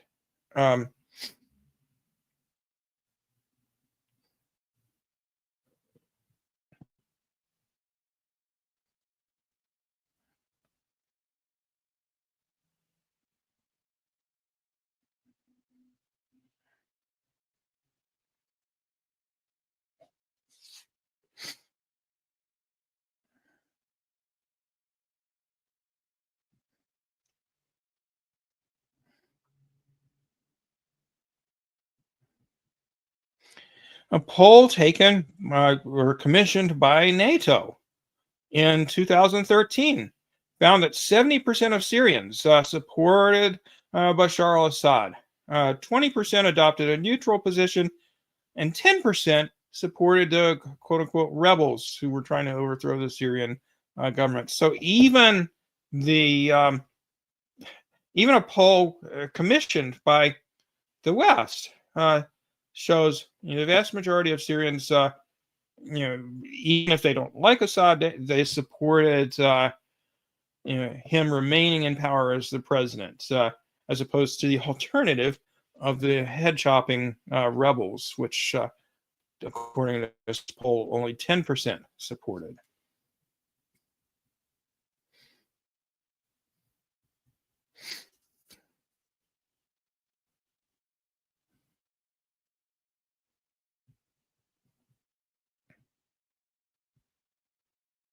CBS News said in late 2011, Syria's Assad bolstered by huge show of support. Giant protests there, hundreds of, they say thousands. It's at least tens of thousands, probably hundreds of thousands. They say it. Hundreds of thousands of ecstatic supporters of the Syrian president crowded the streets of Damascus Wednesday to show their loyalty as the country remained divided by 7 months of unprecedented protests that have left almost 3,000 people dead in the most serious challenge to Bashar al-Assad's 11-year rule. I walked kilometers to show Bashar al-Assad that I support him forever, said Samara in her 30s, who proudly wore a baseball cap with Assad's face emblazoned on it. Some young women had painted hearts on their cheeks with a message to Assad, "We love you," etc. So, a lot of support for Assad, especially in the two largest cities in Syria, Damascus and Aleppo.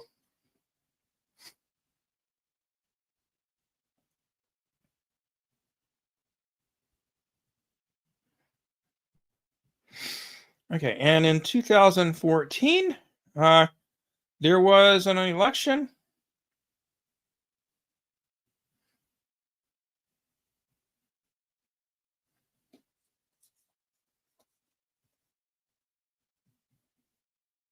Okay, that was, sorry, this is 2021. I'm looking for 2014.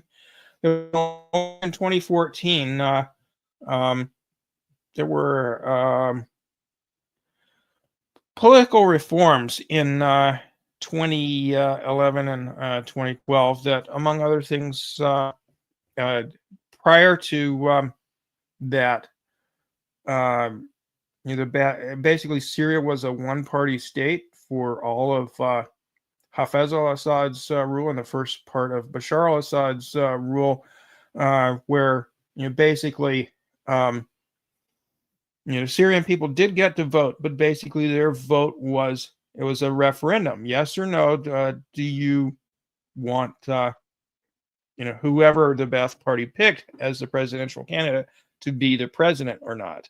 And in 2011, and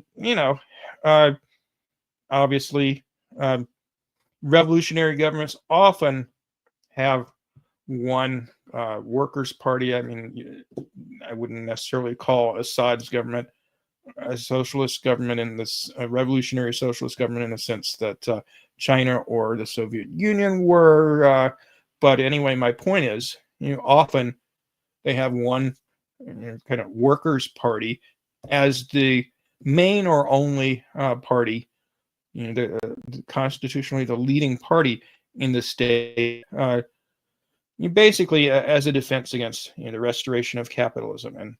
And Syria really had a very large state sector. They had state planning of the economy. They had private enterprise, but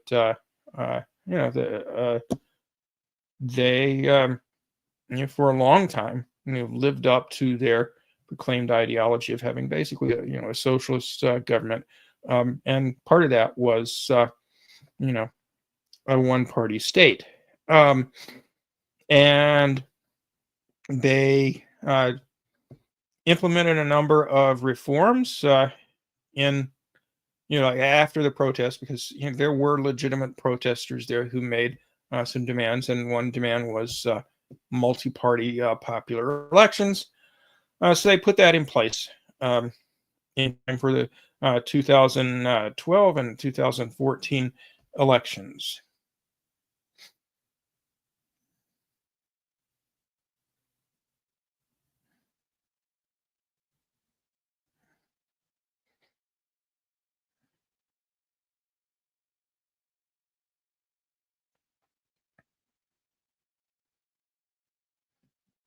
Okay, so here's another article by Dr. Anderson, Why Syrians Support Bashar al-Assad. If we believe most Western media reports, he says, we would think that President Assad has launched repeated and indiscriminate bombing of civilian areas, including the gassing of children. You might think that he heads an Alawi regime where a 12% minority represses a Sunni Muslim majority, crushing a popular, quote, revolution, which only recently has been, quote, hijacked by extremists. The central problem with these portrayals is Bashar's great popularity at home. The fact that there is popular dissatisfaction with corruption and cronyism, and that an authoritarian state maintains a type of personality cult, does not negate the man's genuine popularity.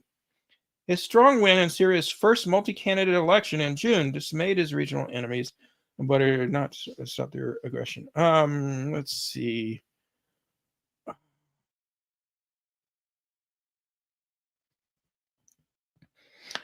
There were interviews with 3 leaders of the Free Syrian Army, the so-called moderate rebels that somehow went around terrorizing people and murdering people with their moderacy.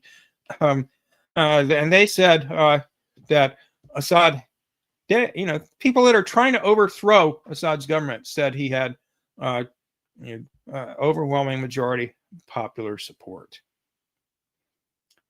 Let's see. I'm looking for details about the elections. I guess it's not in this article.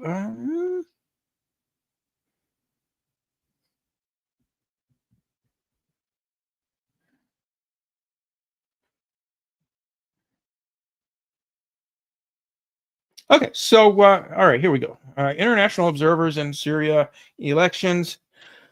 Delegations from Russia, Iran, North Korea, Pakistan, Canada, the U.S., Venezuela, Brazil, and Bolivia have been observing the presidential election process at polling stations in various provinces.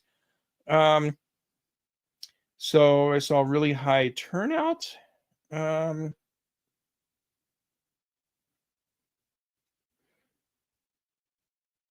No, they don't give results. Let me look for results.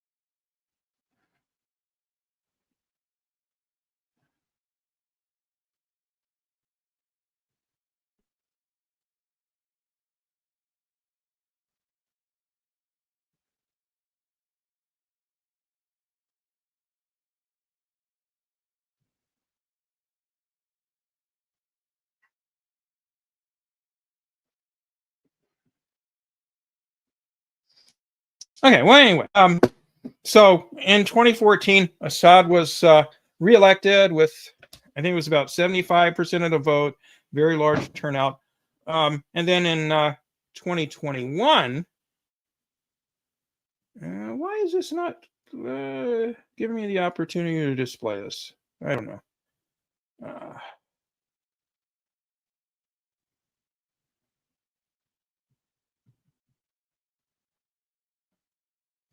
In 2021, Assad was reelected with 95% of the votes versus 1.5% for former Deputy Cabinet Minister Abdallah Saloom Abdallah, and 3.3% of the vote for Mahmoud Ahmad Mareh. 78.6% of eligible voters cast their ballot So even in 2021, when the economy by this point, due to the incredibly severe sanctions and the U.S. military and ISIS and Kurdish occupation of the northeastern part of the country, meant that Syria couldn't use its own oil. 90% of the oil is in the northeastern part of Syria. And the U.S., well, Trump even said it publicly, we're taking the oil. So Syria had no access to its main source of foreign exchange. Their wheat fields are mostly located there as well. So by 2021, when Assad was up for his next election, the economy is in shambles. They have by this point managed to temporarily defeat the rebels, so there hasn't been active fighting for a few years, but this so-called Caesar sanctions were extremely brutal. Basically, Syria couldn't trade with anybody without whoever it was being hit with sanctions, and some countries did it anyway if they could get away with it. China, for example, traded with Syria, as of course did Russia. But despite all that, Assad won re-election overwhelmingly because people saw him as someone who had thus far protected them from the rebels.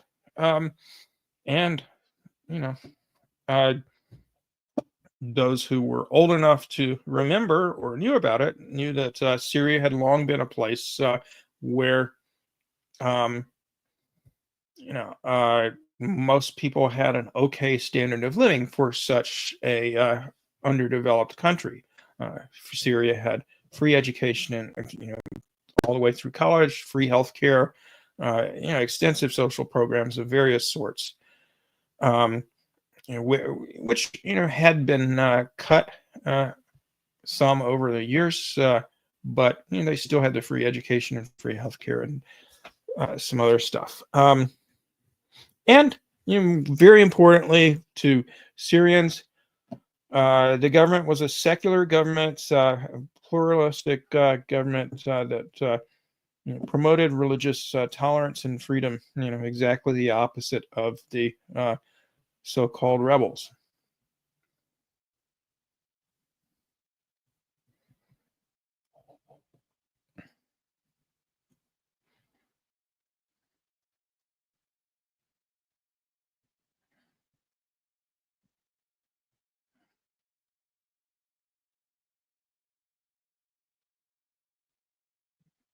Okay, let's see.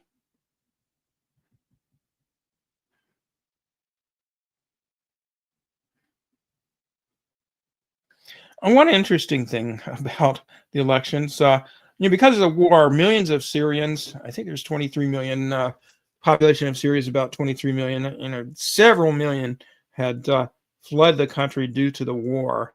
And if they lived, for example, in Lebanon, they could vote in the Syrian presidential election. But many Western countries, the U.S., Canada, Germany, etc., wouldn't let Syrians vote in their own country's elections if they were living in this or that country. But dozens of countries did allow Syrian refugees to vote. And so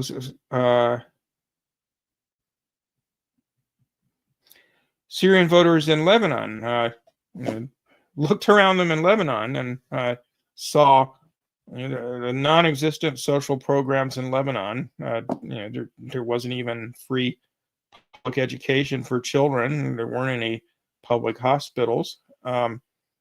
Whereas Syria had free healthcare and free education.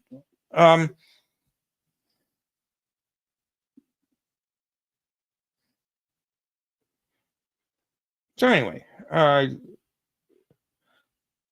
U.S., UK, Canada, Turkey, Germany, and other Western allies of the Syrian rebels have closed Syrian embassies, therefore preventing any vote or participation in democracy among Syrian expatriates. The Biden administration has said it will not recognize the result of Syria's presidential election. Germany banned any voting at Syrian missions in their country. So they're going on and on about how Syria is a dictatorship, and it did have an authoritarian bent to the government, because foreigners are always trying to overthrow it. But they had a popular leader and had free and fair elections according to international observers in both 2014 and 2021, as well as in the parliamentary elections, where although the Ba'ath Party won a majority, several other parties won a substantial number of seats in the parliament. So, I mean, even if he made some terrible mistakes, this notion that he was a brutal dictator, so therefore needs to be overthrown or stepped down. He was popular according to polls, according to what people said about him, and according to the results of internationally monitored elections. Whereas all those governments that the U.S. supported in a region that Obama, who called on Assad to step down, never called upon to step down, even though certainly a place like Saudi Arabia was more brutal than Assad.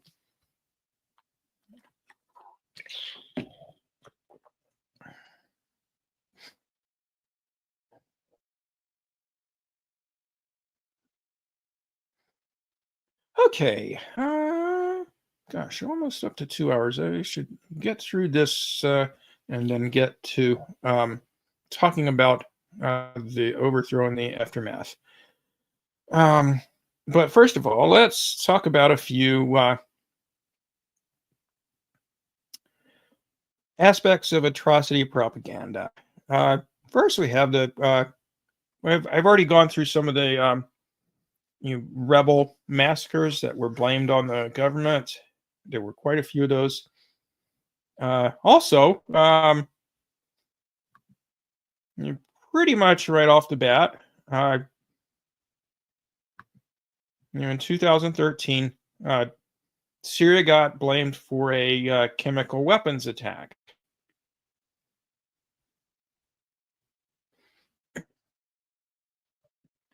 So there was a chemical weapons attack in the city of Ghouta in August 2013, which killed hundreds of civilians, including many children. Of course, it was blamed on Bashar al-Assad's government by the media and Western political leaders, the corporate media and Western political leaders, and of course Amnesty International, probably Human Rights Watch too, I don't recall. Those who dared to question this version of events were predictably denounced as conspiracy theorists and or Assad apologists. Today, however, the U.S. has emerged that questions the official narrative. Could it be that, as was the case with Iraqi weapons of mass destruction, we were lied to again by those individuals desperate to launch another regime change war in the Middle East? Interestingly, the U.S. and its allies never publicly produced any hard evidence showing that the Syrian government forces had carried out the chemical weapons attacks. But they told us it had to be them because no one else possessed or had the capability to use chemical weapons. But now, Turkish Member of Parliament Eren Erdem has told RT that Islamic State terrorists, then going under the name of Iraqi Al-Qaeda, received all the necessary materials to produce deadly sarin gas via Turkey.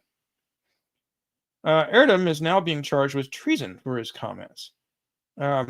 He revealed that an investigation by Turkish police was started, but then the case was closed and all the suspects were released. He accused the Turkish authorities of a high-level cover-up. He says the evidence shows that Islamic State and not the Syrian government was responsible for the Ghouta attacks. U.S. experts held a similar opinion. A Massachusetts Institute of Technology report by former UN weapons inspector Richard Lloyd and Professor Theodore Postel challenged the intelligence on which U.S. claims against the Syrian government were made. They revealed that the range of the rocket, which was supposed to have carried the nerve gas, was too short to have been launched from government-controlled areas. Okay, so, and just common sense would suggest that Assad and his government were not responsible for the attacks.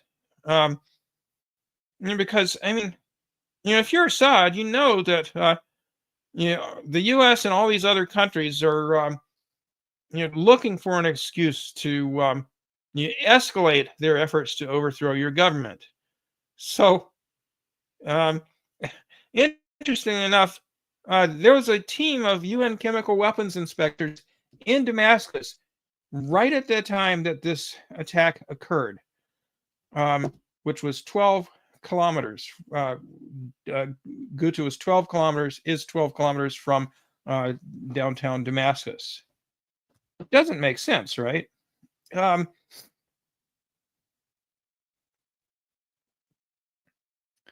If we think that's what Assad did, the author of this article says, then we must believe that he is not only a brutal leader, but a foaming at the mouth madman. But what evidence do we have that a man who has ruled Syria since 2000 is actually insane? That's effectively what the neocons are expecting us to believe. Now, the faulty logic behind the war lobby's claims was highlighted by George Galloway, member of parliament at the time, and you probably know about his Mother of All Talk Shows YouTube show. In his memorable speech against bombing Syria in the British Parliament, to launch a chemical weapons attack in Damascus on the very day a UN chemical weapons team arrives in Damascus must be a new definition of madness, Galloway declared.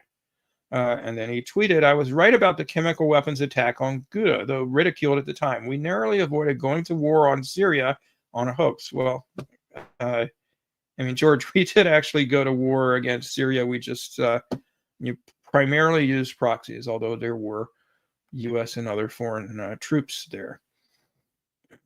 Okay, so I can put this article or perhaps another one in the video description.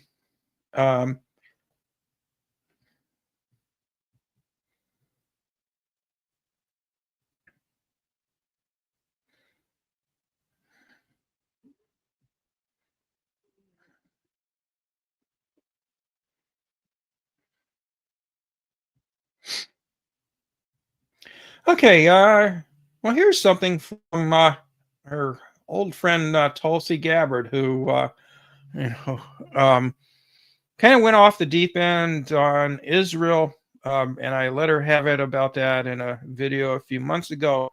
But she was very good on Syria. He was very critical of U.S. policy, promoted legislation to end funding for the rebels trying to overthrow Assad. And she had something on one of her campaign websites when she ran for president in 2019, or I guess this was shortly after her campaign. She put this on her website, which was still up. Reports on chemical attacks in Syria. There's, well, okay, I take it back. She wasn't totally good on this. She says there's evidence that both the Syrian government of Bashar al-Assad as well as the armed opposition groups aligned against him have used chemical weapons during the Syrian war. But she doesn't actually provide any evidence that Assad's government used chemical weapons. I have in the past expressed skepticism as to the actual source of two specific chemical weapons attacks, one at Khan Sheikhoun on April 4th, 2017, and the other at Douma on April 7th, 2018. Both attacks occurred in towns under the control of al-Qaeda-linked opposition forces. Both attacks resulted in multiple civilian casualties, and both were immediately blamed on the Assad government. However, there is evidence to suggest that the attacks may have been staged by opposition forces for the purpose of drawing the United States and the West deeper into the war.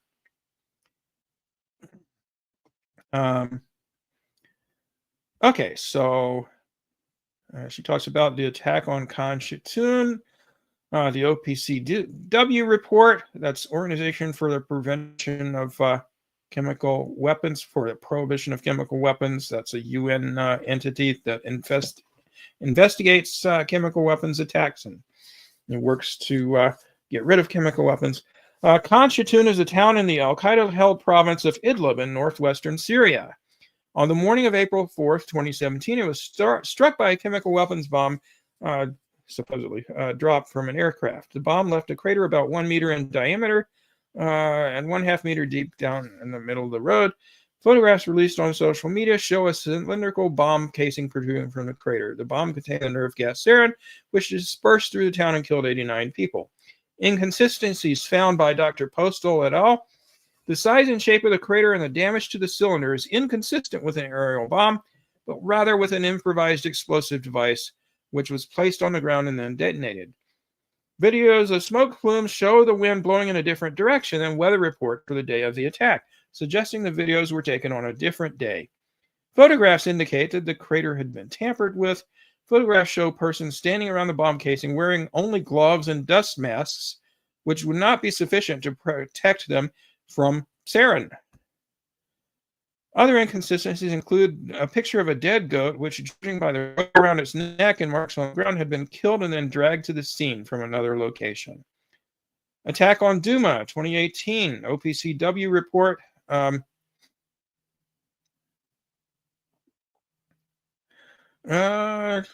Okay, so all right, to just kind of summarize on that, the final OPCW report claimed that the Syrian government was responsible for the attacks, but in reality, the evidence didn't suggest that, and one of the inspectors, or I believe it was two of them, later blew the whistle on the OPCW and said, hey, we investigated this and we wrote up a report that said we don't think there's any evidence that the Syrian government was responsible for this. And because there's no evidence that it was dropped from an airplane or anything like that. It was manually placed in the building where the attack occurred. And they were overridden. Their report was thrown out, and the OPCW concocted a new report. Aaron Mate has done some excellent work on that. Okay. Okay, now I'm unable to close this out.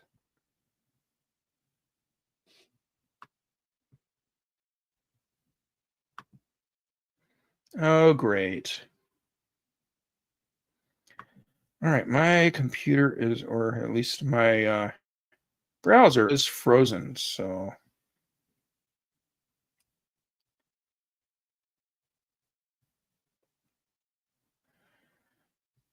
I might have to exit from the browser and reload this. So you might need to give me a couple minutes here.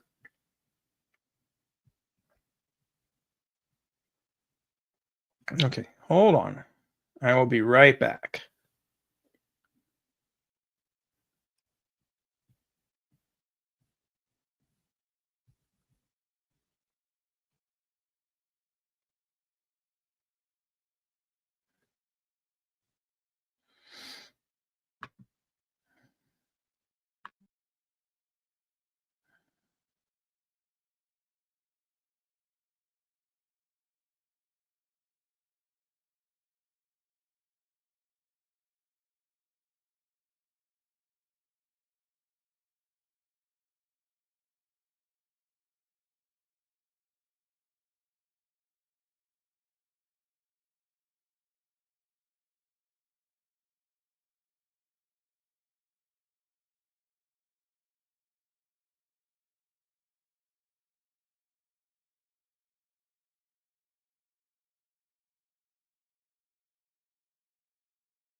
sorry for that. Let's see, where was I? Okay, going over the chemical weapons attacks. Okay. That should be closed out. All right. Oh, here we go.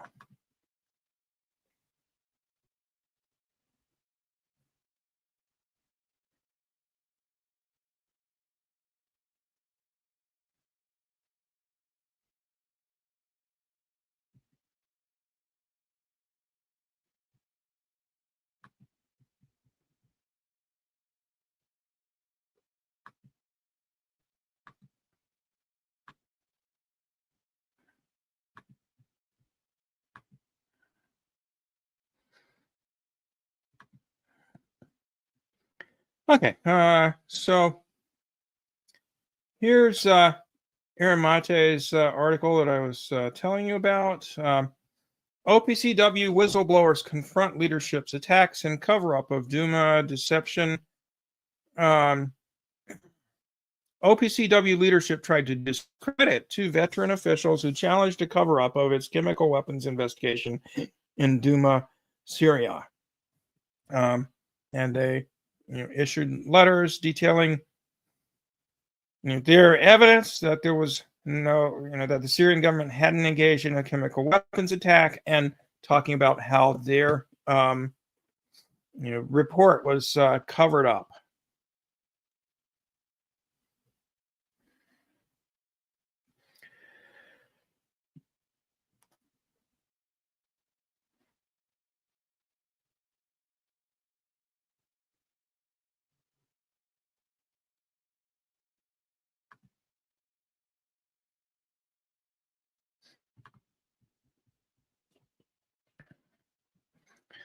Okay, so back to Tim Anderson again, talking about atrocity propaganda in general. Let's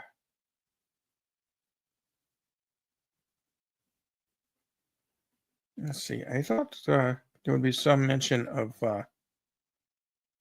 Amnesty International in here. That's what I. Yeah, there we go.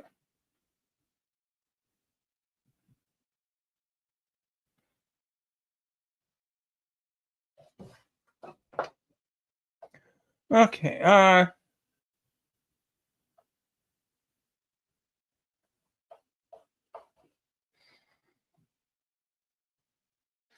Okay, so one of the allegations against Assad's government was the so-called barrel bombs claim, where it had been said that a particular type of bomb used by the Syrian Air Force has been responsible for massive civilian casualties.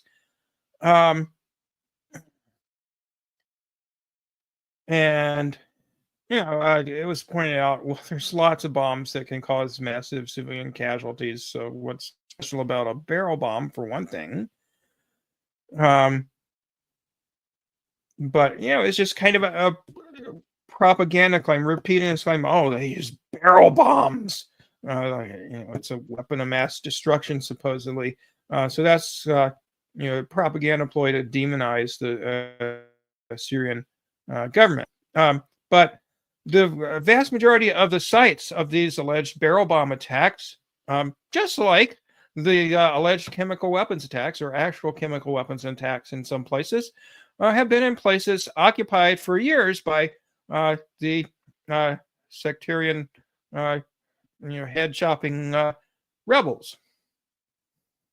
The Washington-based group Human Rights Watch, which has close ties, interestingly enough, to the Council on Foreign Relations, and gets funding from various billionaire-backed foundations, Soros's Open Society, and so on and so forth, as well as government funding. They published maps showing the sites of literally hundreds of these barrel bomb attacks, supposed barrel bomb attacks, in opposition-held northeast Aleppo. The opposition in these areas had been the official al-Qaeda franchise in Syria, Jabhat al-Nusra, allied with the Sunni-backed Islamic Front, a merger of former Free Syrian Army groups, various ones. then later the Islamic State of Iraq and Levant, etc. Virtually all of these groups, including, incidentally, of course, Al-Nusra, later HTS, until just a few days ago, like a week ago, there was literally a $10 million reward for information leading to the capture of Mohammed al-Jolani, the new leader of Syria. He was a wanted terrorist by this U.S. State Department. And all of a sudden, he's the leader of Syria? And he's proclaimed as some sort of unifying leader? Give me a break. Anyway, virtually all of these groups are internationally prescribed terrorist organizations responsible for multiple atrocities in Syria. It is hardly surprising, then, that the Syrian army regularly bombs the armed groups in those areas. Contrary to the myth of the moderate rebel, the terrorist groups most often work together. We already talked about that. The source of the civilian death claims comes almost exclusively from the Islamist groups themselves, or, quote, activists embedded with them, like, the White Helmets. These claims are then magnified by the Western media and by some human rights NGOs, which are effectively embedded with Western governments' foreign policies. Casualty numbers are typically provided by the British-based Syrian Observatory on Human Rights, that one guy, or two other groups, one based in Britain and one based in Turkey. All these centers are allies of the rebels, other than ISIS. Commander-in-chief of the propaganda war, U.S. President Obama leads the way, claiming that Assad drops barrel bombs to massacre innocent children. As there's never been any evidence that Assad had any such intent, why would he deliberately massacre children? There's no evidence that he has ever had any sort of genocidal inclinations. Syria's government was not Israel's government. Robert Perry is right to call this statement crude and deceptive propaganda. The White House is backed up by the embedded watchdog Human Rights Watch, whose boss, Kenneth Roth, the guy who showed the fake photos, obsessively repeats the words barrel bombs and has even been exposed posting photos of devastated Gaza and Jacobin, falsely claiming that both showed Aleppo after barrel bombing. In fact, these photos showed the results of Israel and U.S. and ISIS bombing. Most civilians in the areas said to have been barrel bombed left a very long time ago. In January 2015, Reuters showed video of some of the last large evacuations of Douma by the Syrian army. So, if the Syrian army is attacking civilians en masse, why are civilians being evacuated from these towns by the Syrian army, and they just willingly not going along with the army?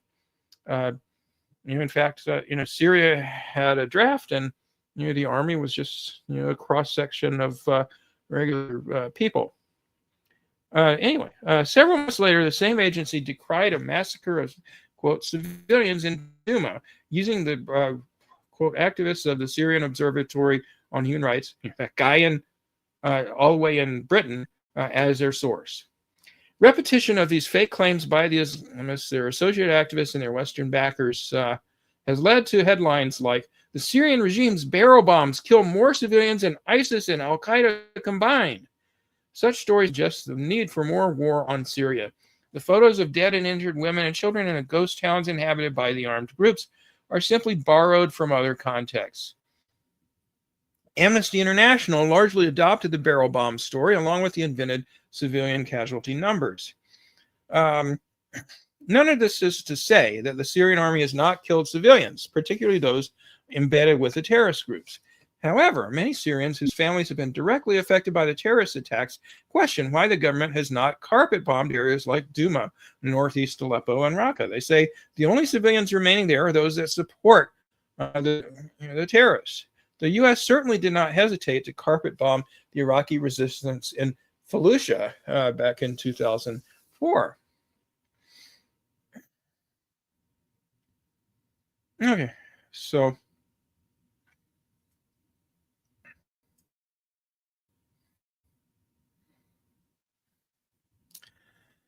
Well, who else besides Amnesty International and Human Rights Watch that are deemed by most people on the left to be, or many people on the left to be, objective investigators of human rights violations? Who else? Well, how about Democracy Now! And Jacobin magazine, the publication of Democratic Socialists of America? Well,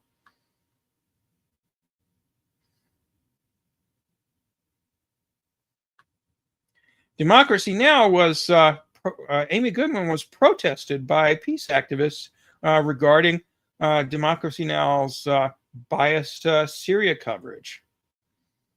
Amy Goodman, the producer and host of Democracy Now!, has long angered much of her progressive audience with her biased coverage of the proxy U.S. war against Syria.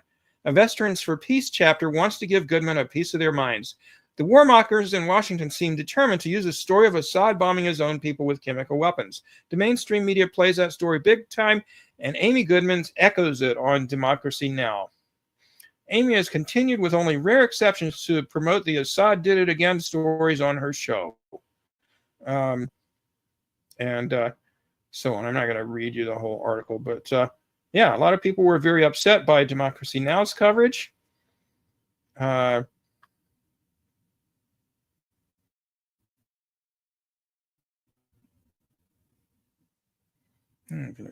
Jacobin also got in on, the lies about Syria.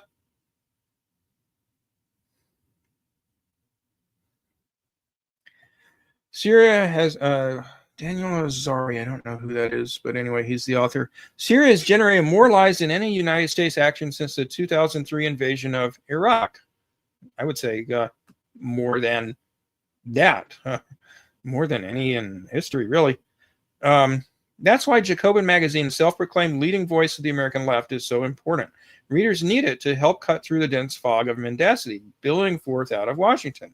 Correction, that's why Jacobin should be important. In fact, the magazine and website has echoed U.S. propaganda on Syria and in some cases even exceeded it. Jacobin has attacked the Assad regime for dwelling excessively on rebel atrocities against Christians, Shiites, and other minorities. Why would he not talk about?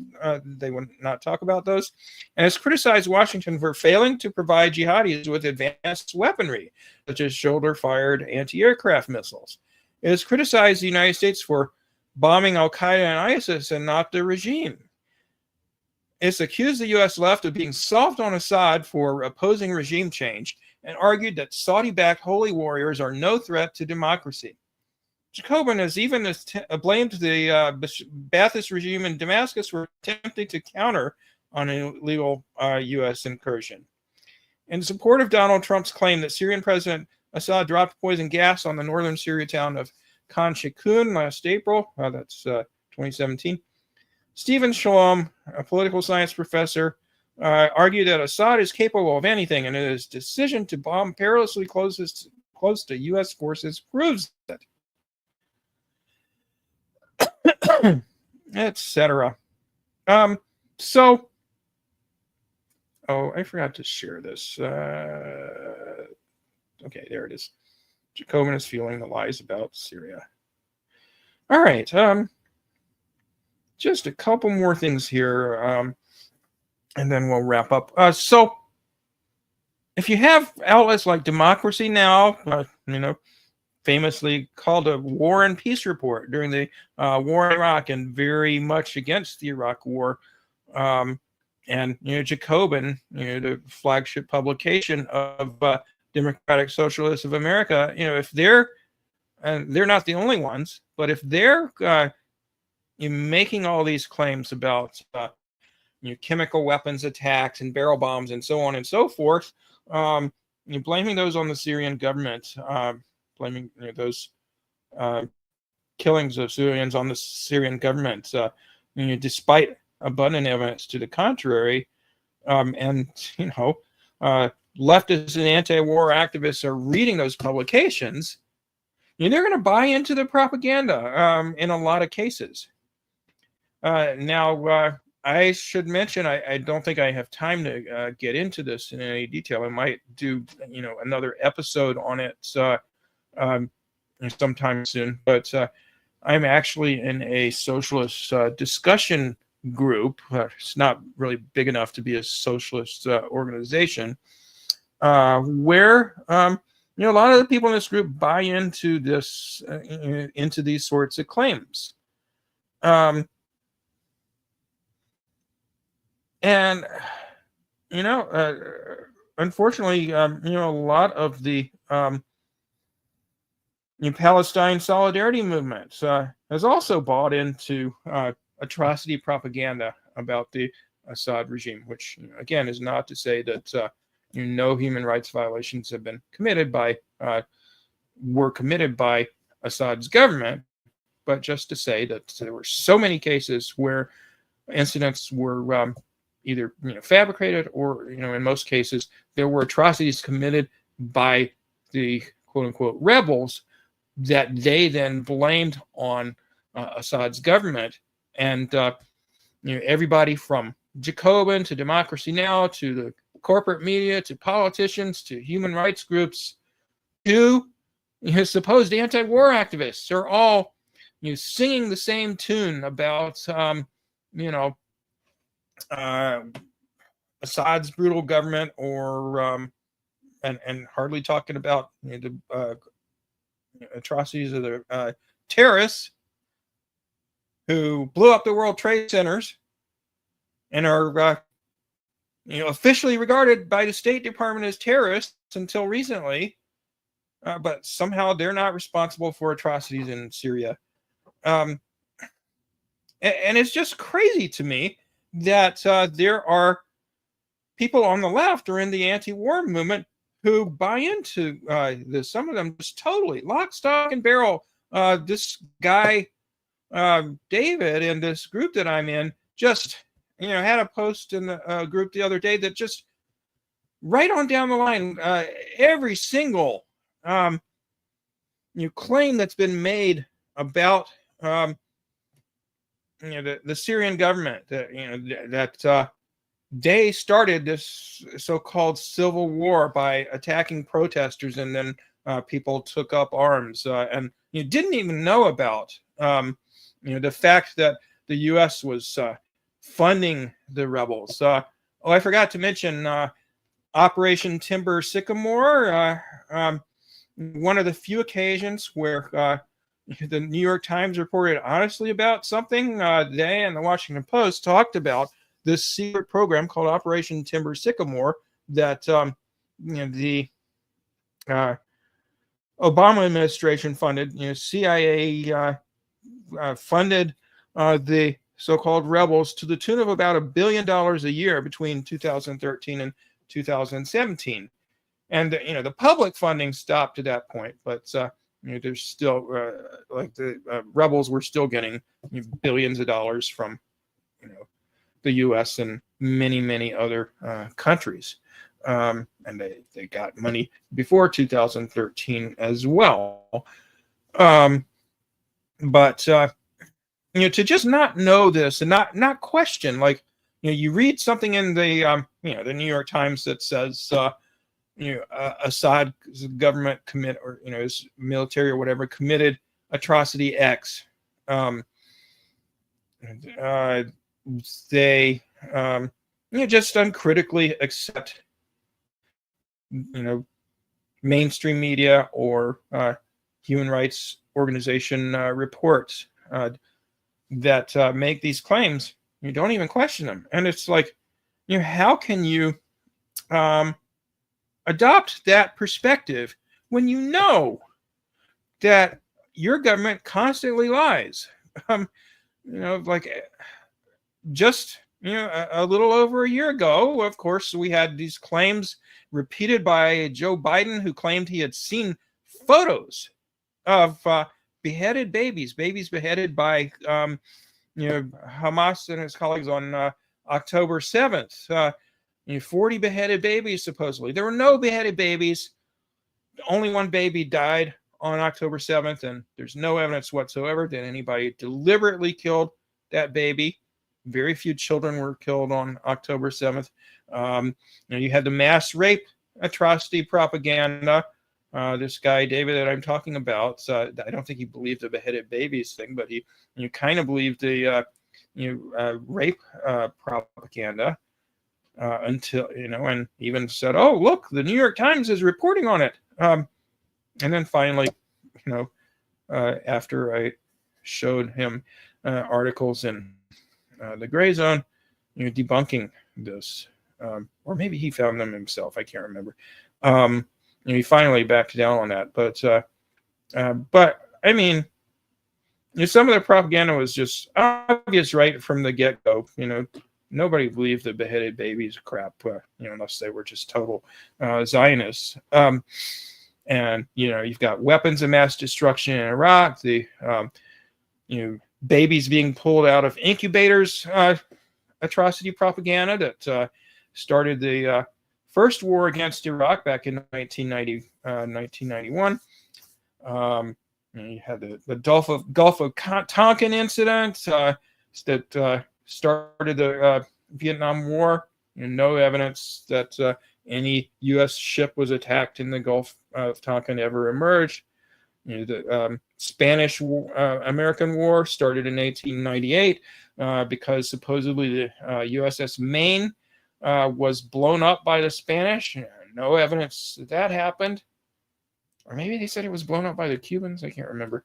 But just time after time, the U.S. government and corporate media, and sometimes, or really quite often, alleged human rights organizations like Amnesty International and Human Rights Watch, as well as sometimes supposedly left-leaning independent media like Democracy Now!, which isn't really independent because it gets a lot of funding from big corporate foundations. But anyway, then you have Al Jazeera, popular media outlets for its actually pretty good reporting on the Israeli genocide in Gaza, but it's pretty bad on everything else. But it's funded by the Qatari government, which is not only a monarchy and a dictatorship, but shares that Muslim Brotherhood type ideology, as does Al Jazeera. So they spewed out a bunch of propaganda. But I mean, if you go back, 10 years or so from the start of the Syrian conflict, or 8 years, I guess, 9 years to 2002. The anti-war movement against the impending Iraq war was relatively strong. All the way from, in fact, it was strong all the way from the, first Iraq war, the Persian Gulf War, as it was called, through the, period of bombing and sanctions of Iraq under Bill Clinton during the 90s and early 2000s. Killed hundreds of thousands of people. There were lots of protests against that. There were huge protests against the impending or actual Iraq war, and that anti-war movement stayed relatively strong, all the way through 2004. And in 2004, there was a mass protest at the Republican convention against the Bush administration for its war in Iraq. But there was only a tiny protest at the Democratic convention. Why is that? I mean, the person who was nominated, John Kerry, supported the Iraq war. So why didn't they protest him? That to me was kind of the first sign of weakening of the anti-war movement. Not that it ever was strong during the 90s and 2000s as the movement against the Vietnam War, but it was much better than what came after the Iraq War protests. And, I think the propaganda offensive, just repeating these claims over and over, and there's just so many of them. Constantly we're being told, oh, another barrel bomb attack, another gas attack, another this, another that by that brutal dictator, Bashar al-Assad. The propaganda was not as wall to wall during the Iraq War as it was with the Syrian conflict, or for that matter, the Libyan conflict. So it kind of left a lot of people on the left unable to distinguish between fact and fiction regarding the character of the U.S.'s self-proclaimed enemies.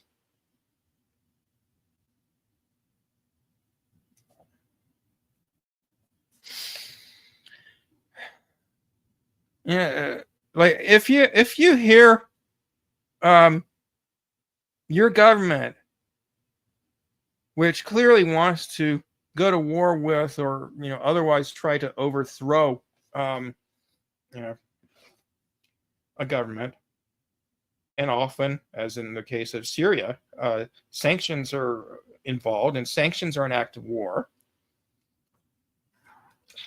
that devastate countries economically. So Syria went from, I don't want to take the time to find it, but I saw a graphic from the World Bank earlier today that showed, that plotted Syria's GDP from like the 70s all the way up till now. And it peaked in 2010, the year before the Syrian conflict began. And then once that started, and more and more infrastructure in Syria is getting destroyed, and of course, I would assume lots and lots of people had to kind of withdraw from the economy, either because they were refugees, which there were millions of internal refugees in Syria too, or because they were in the military, and therefore that instead of their previous job was what they were working on. So you see the economy start to decline, and then the imposition of the so-called Caesar sanctions in 2019 just they are probably the most severe sanctions in history, and the Syrian economy just plummeted. So by not that long ago, by 2024, more than 90% of the population of Syria was in severe poverty, which had never been the case before 2011, or even after that, up until the late 2010s. They had mass hunger, not as bad as Gaza, but a lot of people weren't getting proper nutrition. A lot of kids were malnourished. Lots of corruption in the government, because if your government pay is $25 a month or something like that, you can't make ends meet. So a lot of corruption developed, and so the government was considerably weakened. Well, I'm getting a little ahead of myself, because I just wanted to finish up the point about how the left has, or a significant chunk of the left, or the anti-war movement, has kind of bought into the propaganda about Syria, unable to distinguish between actual things wrong with the Syrian government, or things that it's done wrong, and fictional claims like the gas attacks and so on and so forth. The supposed massacres committed by government troops during the early Arab Spring protests that actually were massacres by the rebels of government troops and civilians. So it's like, for a lot of people that they've been so caught up in this, their spidey senses don't tingle, so to speak, when they see protests or armed uprisings in enemy countries that are being characterized as democratic uprising against the evil dictator, and the evil dictator is massacring civilians and so forth. They don't look for even evidence of that these. They don't look for evidence that these claims are bullshit. They don't look for evidence of foreign influence, even like this guy David that I mentioned didn't even know about Operation Timber Sycamore till I told him. And they lack what ought to be a central understanding among all anti-imperialists that the overarching objective of the US's and other imperialist nations' foreign policy is to destroy or prevent national sovereignty in every corner of the earth without exception. To make the entirety of the global south, as well as nations like Russia that are not geographically in the south, puppets of Western imperialism. So 2019 Rand Corporation report or study or whatever said, well, we want to use Ukraine as a tool and use various other tools to try and effect regime change in Russia, or weaken Russia, or dismember Russia into various smaller countries. That's kind of what happened with the Soviet Union. Russia remained, and that's a very large country, but all those other republics are now independent countries that are largely controlled by the West now.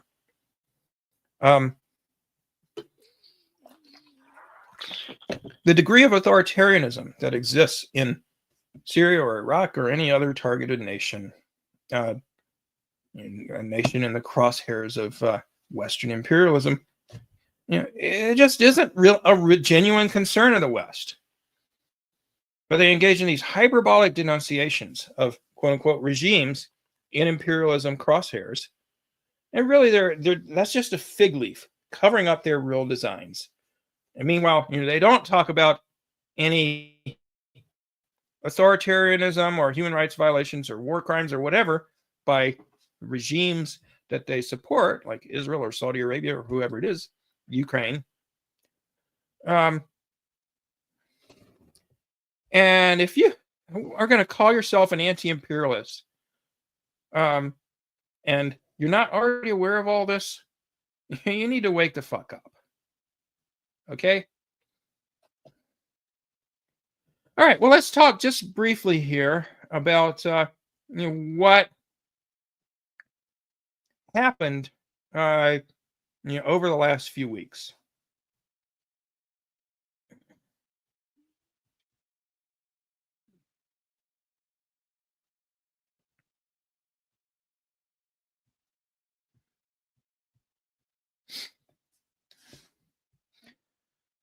Okay, so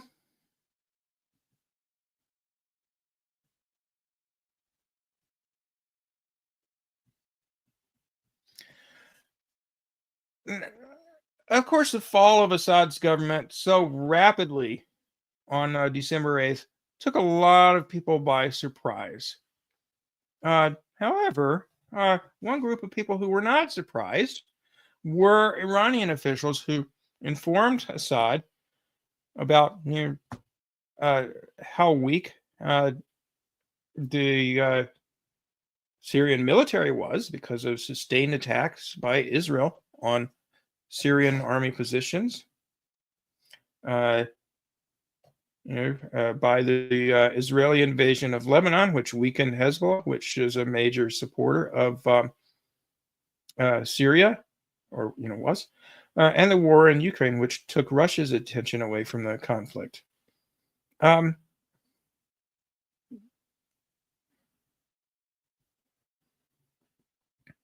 So the author of this article, Vijay Prasad, says, for the past 7 years, HTS has been restrained in the city of Idlib in Syria's north, and so on and so forth. So basically, what happened is the Russian military intervened in conflict in 2015, having been preceded by Hezbollah and by Iranian-backed militias from Iran or Iraq. in the Syrian conflict to try and defend the Syrian government. And that coalition of forces, along with the Syrian army, was able to beat back the rebel attacks and push them into the city of Idlib in the northern part of Syria. So that's where HTS kind of hold up for the past 7 years. But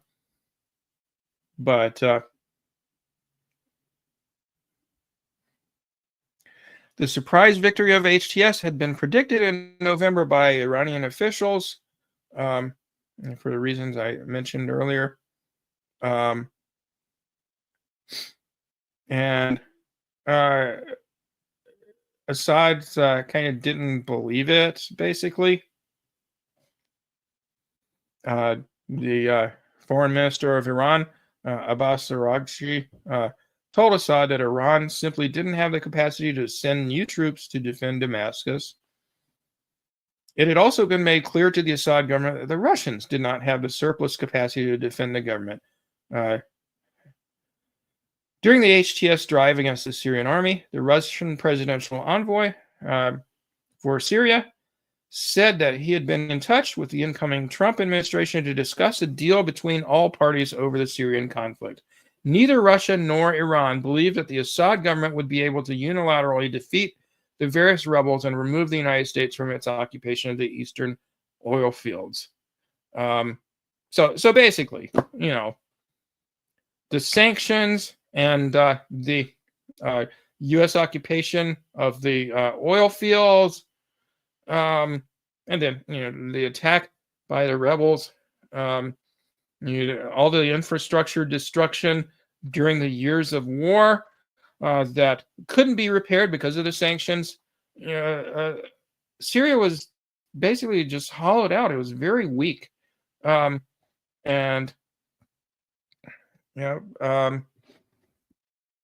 Russia and Iran could see this collapse coming. A deal was the only way out, Vijay says, which meant that neither Iran nor Russia was willing to commit more troops to defend the Assad government. Okay, so Israel and others degraded Syria's military capacity over the years by attacking, by bombing military bases and so forth. And in the past 14 months, Israel has escalated its strikes in Syria.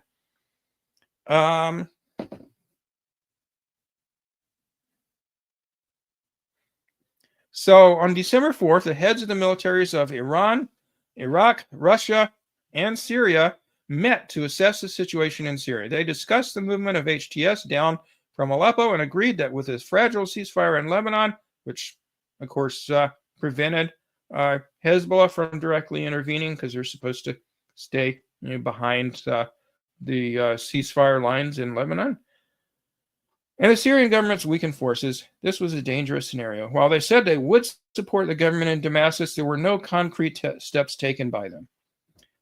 The Israeli attacks inside Syria, meanwhile, increased the demoralization within the Syrian army, which had not been properly reorganized after the stalemate began with the rebels in Idlib in 2017.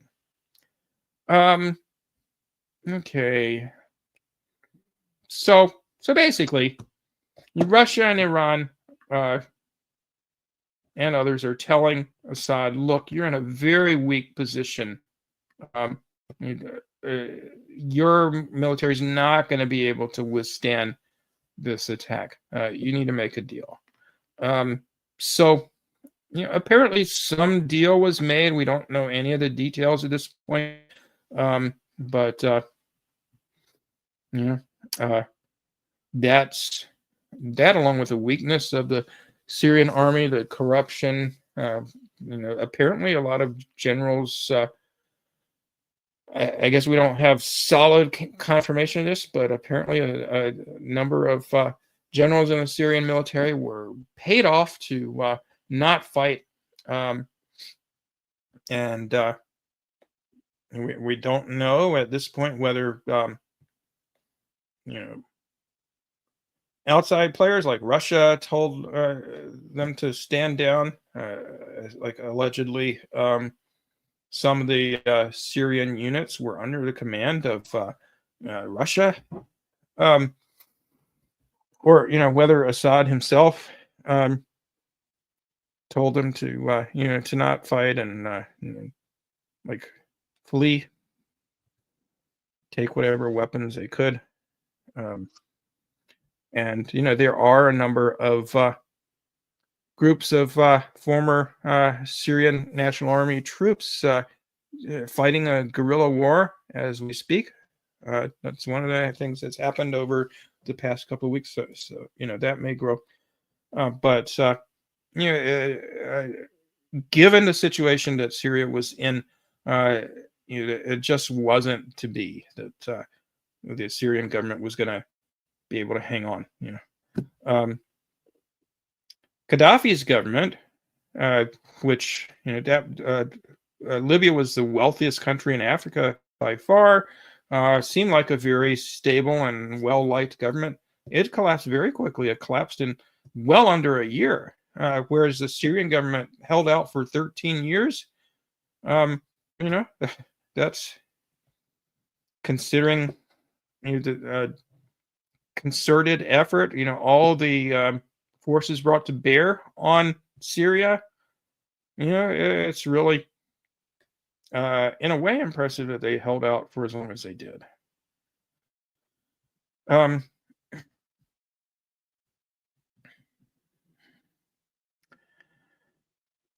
Another thing, though, that we should talk about is the way that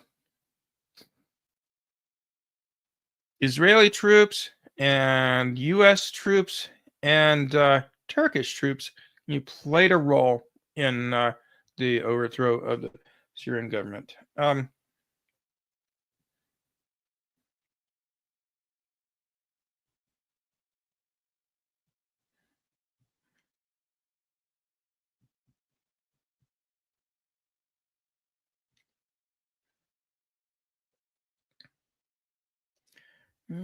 It's not what I want.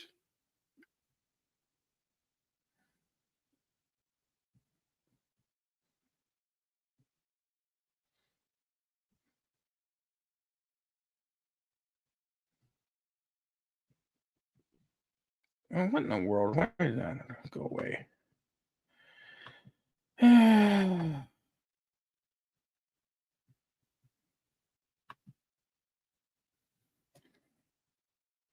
Well, almost 3 hours. I'm getting into Richard Medhurst territory now. I don't claim to be as entertaining as Richard is, but hopefully you've found this interesting and informative. Here's a nice article by Ben Norton that details how basically the U.S. military was more or less in command of, along with Turkey, was more or less in command of the whole operation. So this article is titled, U.S. military supported Syrian rebel offensive that toppled Assad government. Syrian rebel commanders admitted that the U.S. military helped them overthrow the government of Bashar al-Assad. NATO member Turkey and Israel played key roles as well.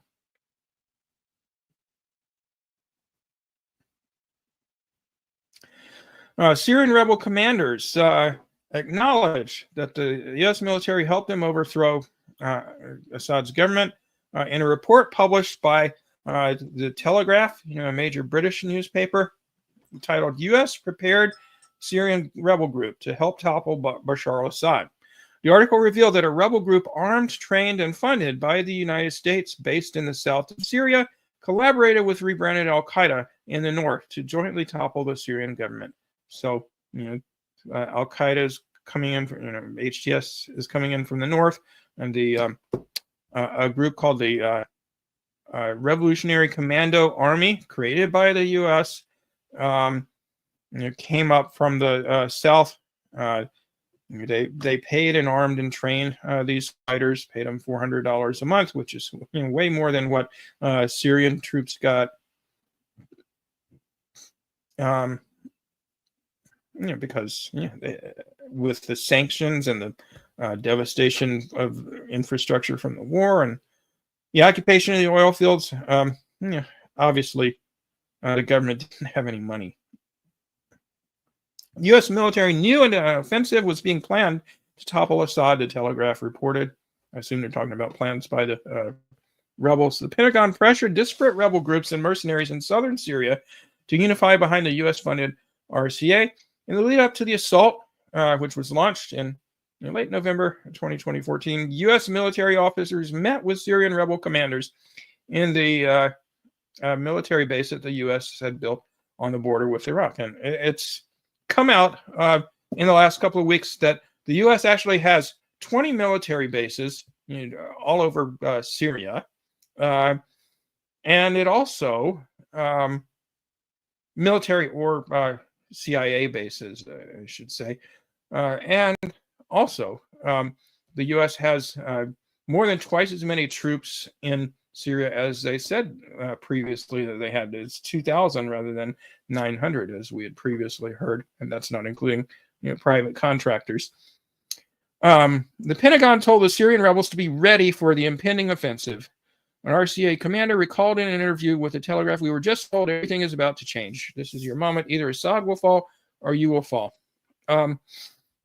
While the United States was overseeing the Syrian rebel operations in the south, NATO member Turkey was doing the same in the north. When extremist Salafi jihadist rebels took over Syria's second most populous city, Aleppo, in late November, French state media outlet France 24 reported opposition sources in touch with Turkish intelligence said Turkey, which supports the rebels, had given a green light to the offensive.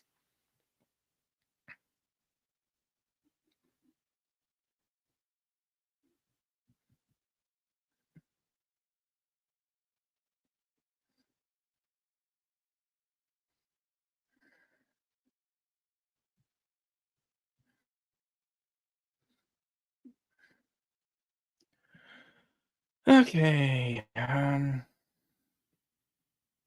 What else? So, well, nothing that we haven't already talked about.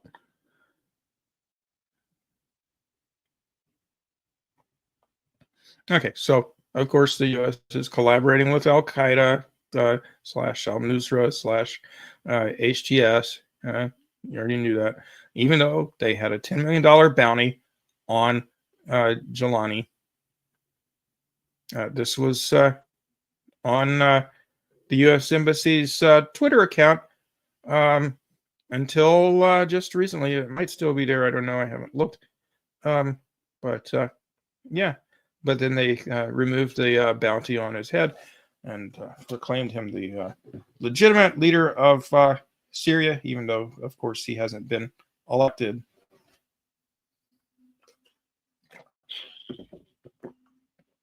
Okay, so you get the picture. The U.S. Basically played a major role in organizing this whole overthrow operation that started in late November.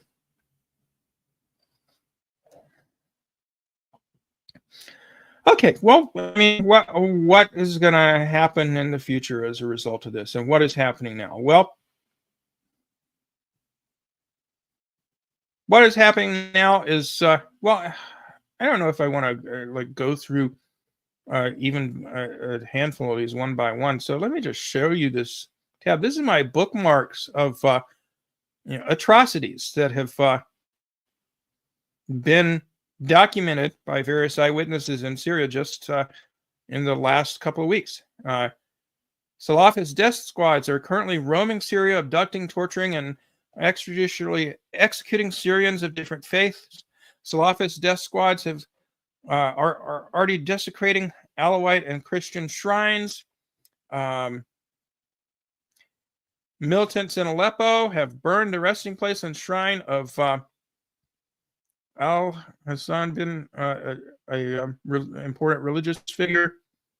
A Syrian woman was shot to death at protests by Syrian Christians in the town of Malula, Syria. An ethnic cleansing is happening in this ancient Christian town. Reports are being received of massacres and displacement of Christian and Alawite communities in the coastal area.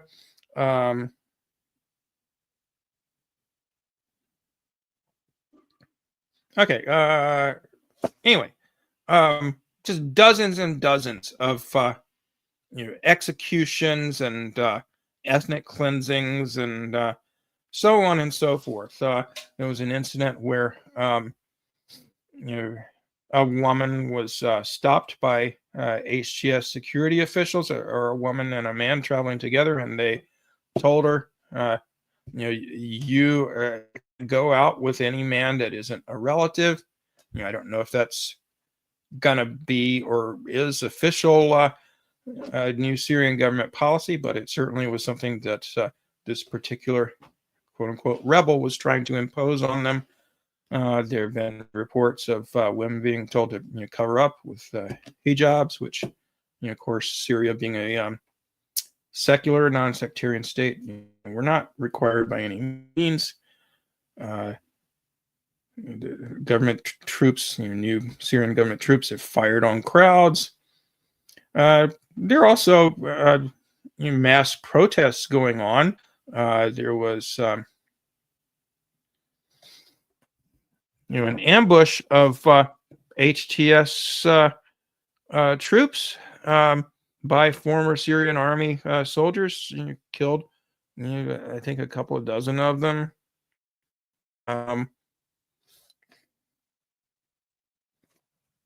Clashes erupt between Christians and terrorist gunmen in Damascus. Heavy gunfire also reported, and unfortunately, we've gone from a situation where people were in dire poverty and starving, but not being shot at or anything, to a situation where it's back in a war type situation, unfortunately, and that might go on for a while. So we don't know what's going to happen, but it doesn't look good so far.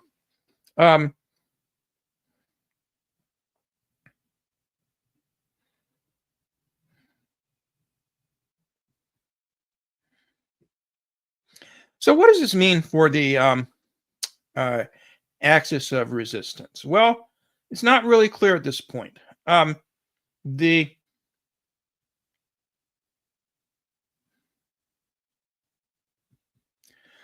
land route for transportation of weapons from Iran through Iraq through Syria to Lebanon has been cut off. So it's just gotten a lot harder for Hezbollah to get weapons.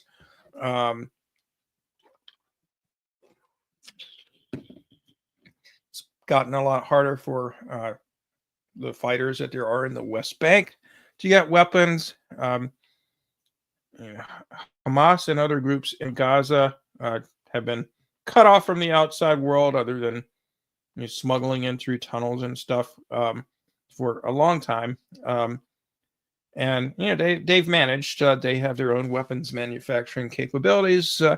They just need to get raw materials in. Same with Hezbollah. So they'll survive. But so this article talks about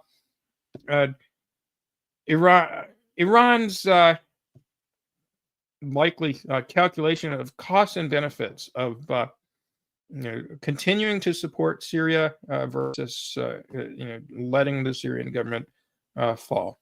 So he says the fall of the House of Assad is not a debacle for Iran nor the death knell for the axis of resistance. Hezbollah will thrive despite the fall of Assad, who's not pulling his weight, which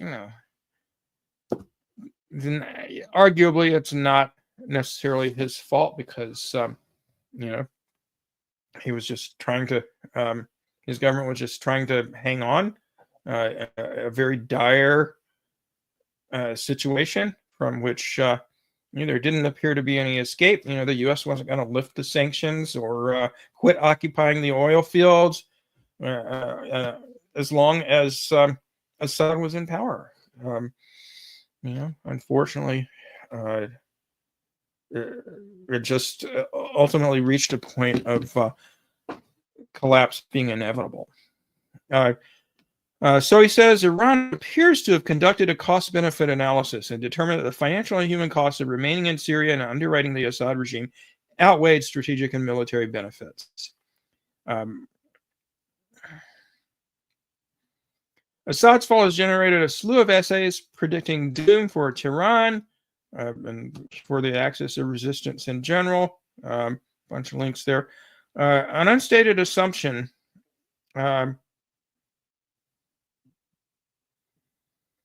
is that Syria still offered a land bridge between Iraq and Lebanon. It did not, he claims. Because Israel was bombing the shit out of everything that moved in that area. Assumption that the land bridge was necessary because IRGC, the Iranian military, was shipping heavy gear to Lebanon by land. It was not. Assumption that Syrian airports still offered air bridges between Iran and Syria, but Israel had bombed the Syrian airport a lot. So basically, what he's saying is that supplying the resistance forces in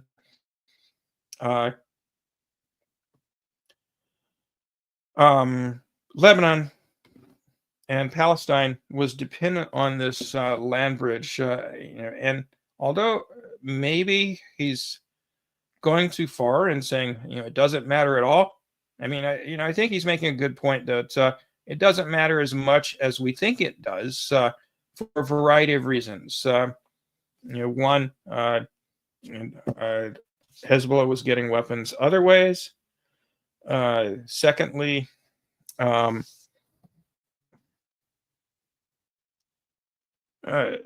Iran was spending a huge amount of money propping up the Syrian government. So was Russia. I think I heard a figure of something like $30 billion a year worth of oil and other stuff Iran was supplying to Syria to try and keep their economy afloat. Similar situation with Russia. They were sending them a lot of wheat, some oil.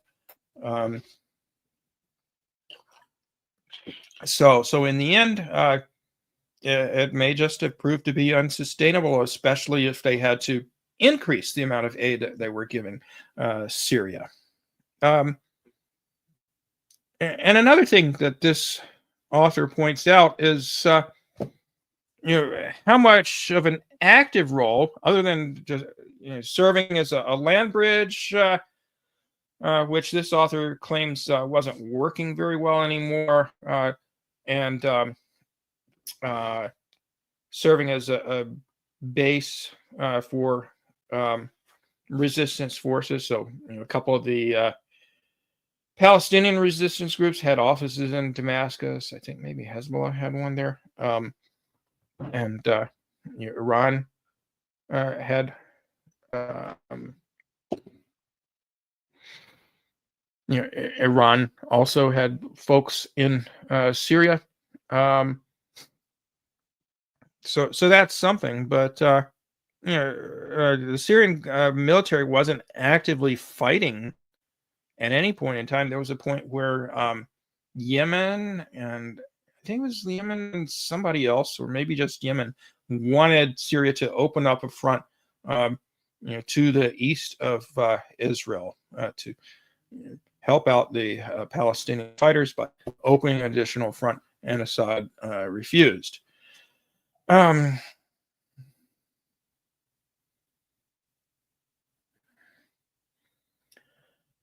Syrian military was just weak anyway, so it couldn't necessarily have been that much help. And others, of course, are saying that this still matters a lot. That the Syrian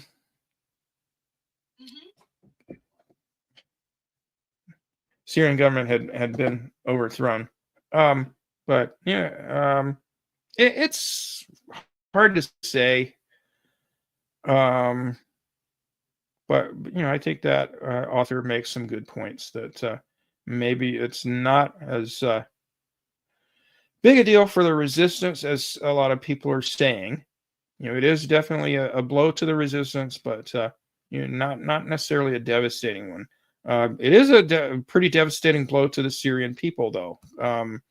We don't know what's going to happen. We don't know if HTS is going to remain in power. We don't know if there's going to be an effective armed resistance developing. A little harder to do that when Israel has destroyed so much of the weaponry of the former Syrian government. So it really is going to have to be kind of a guerrilla effort if somebody's going to fight with this new government. But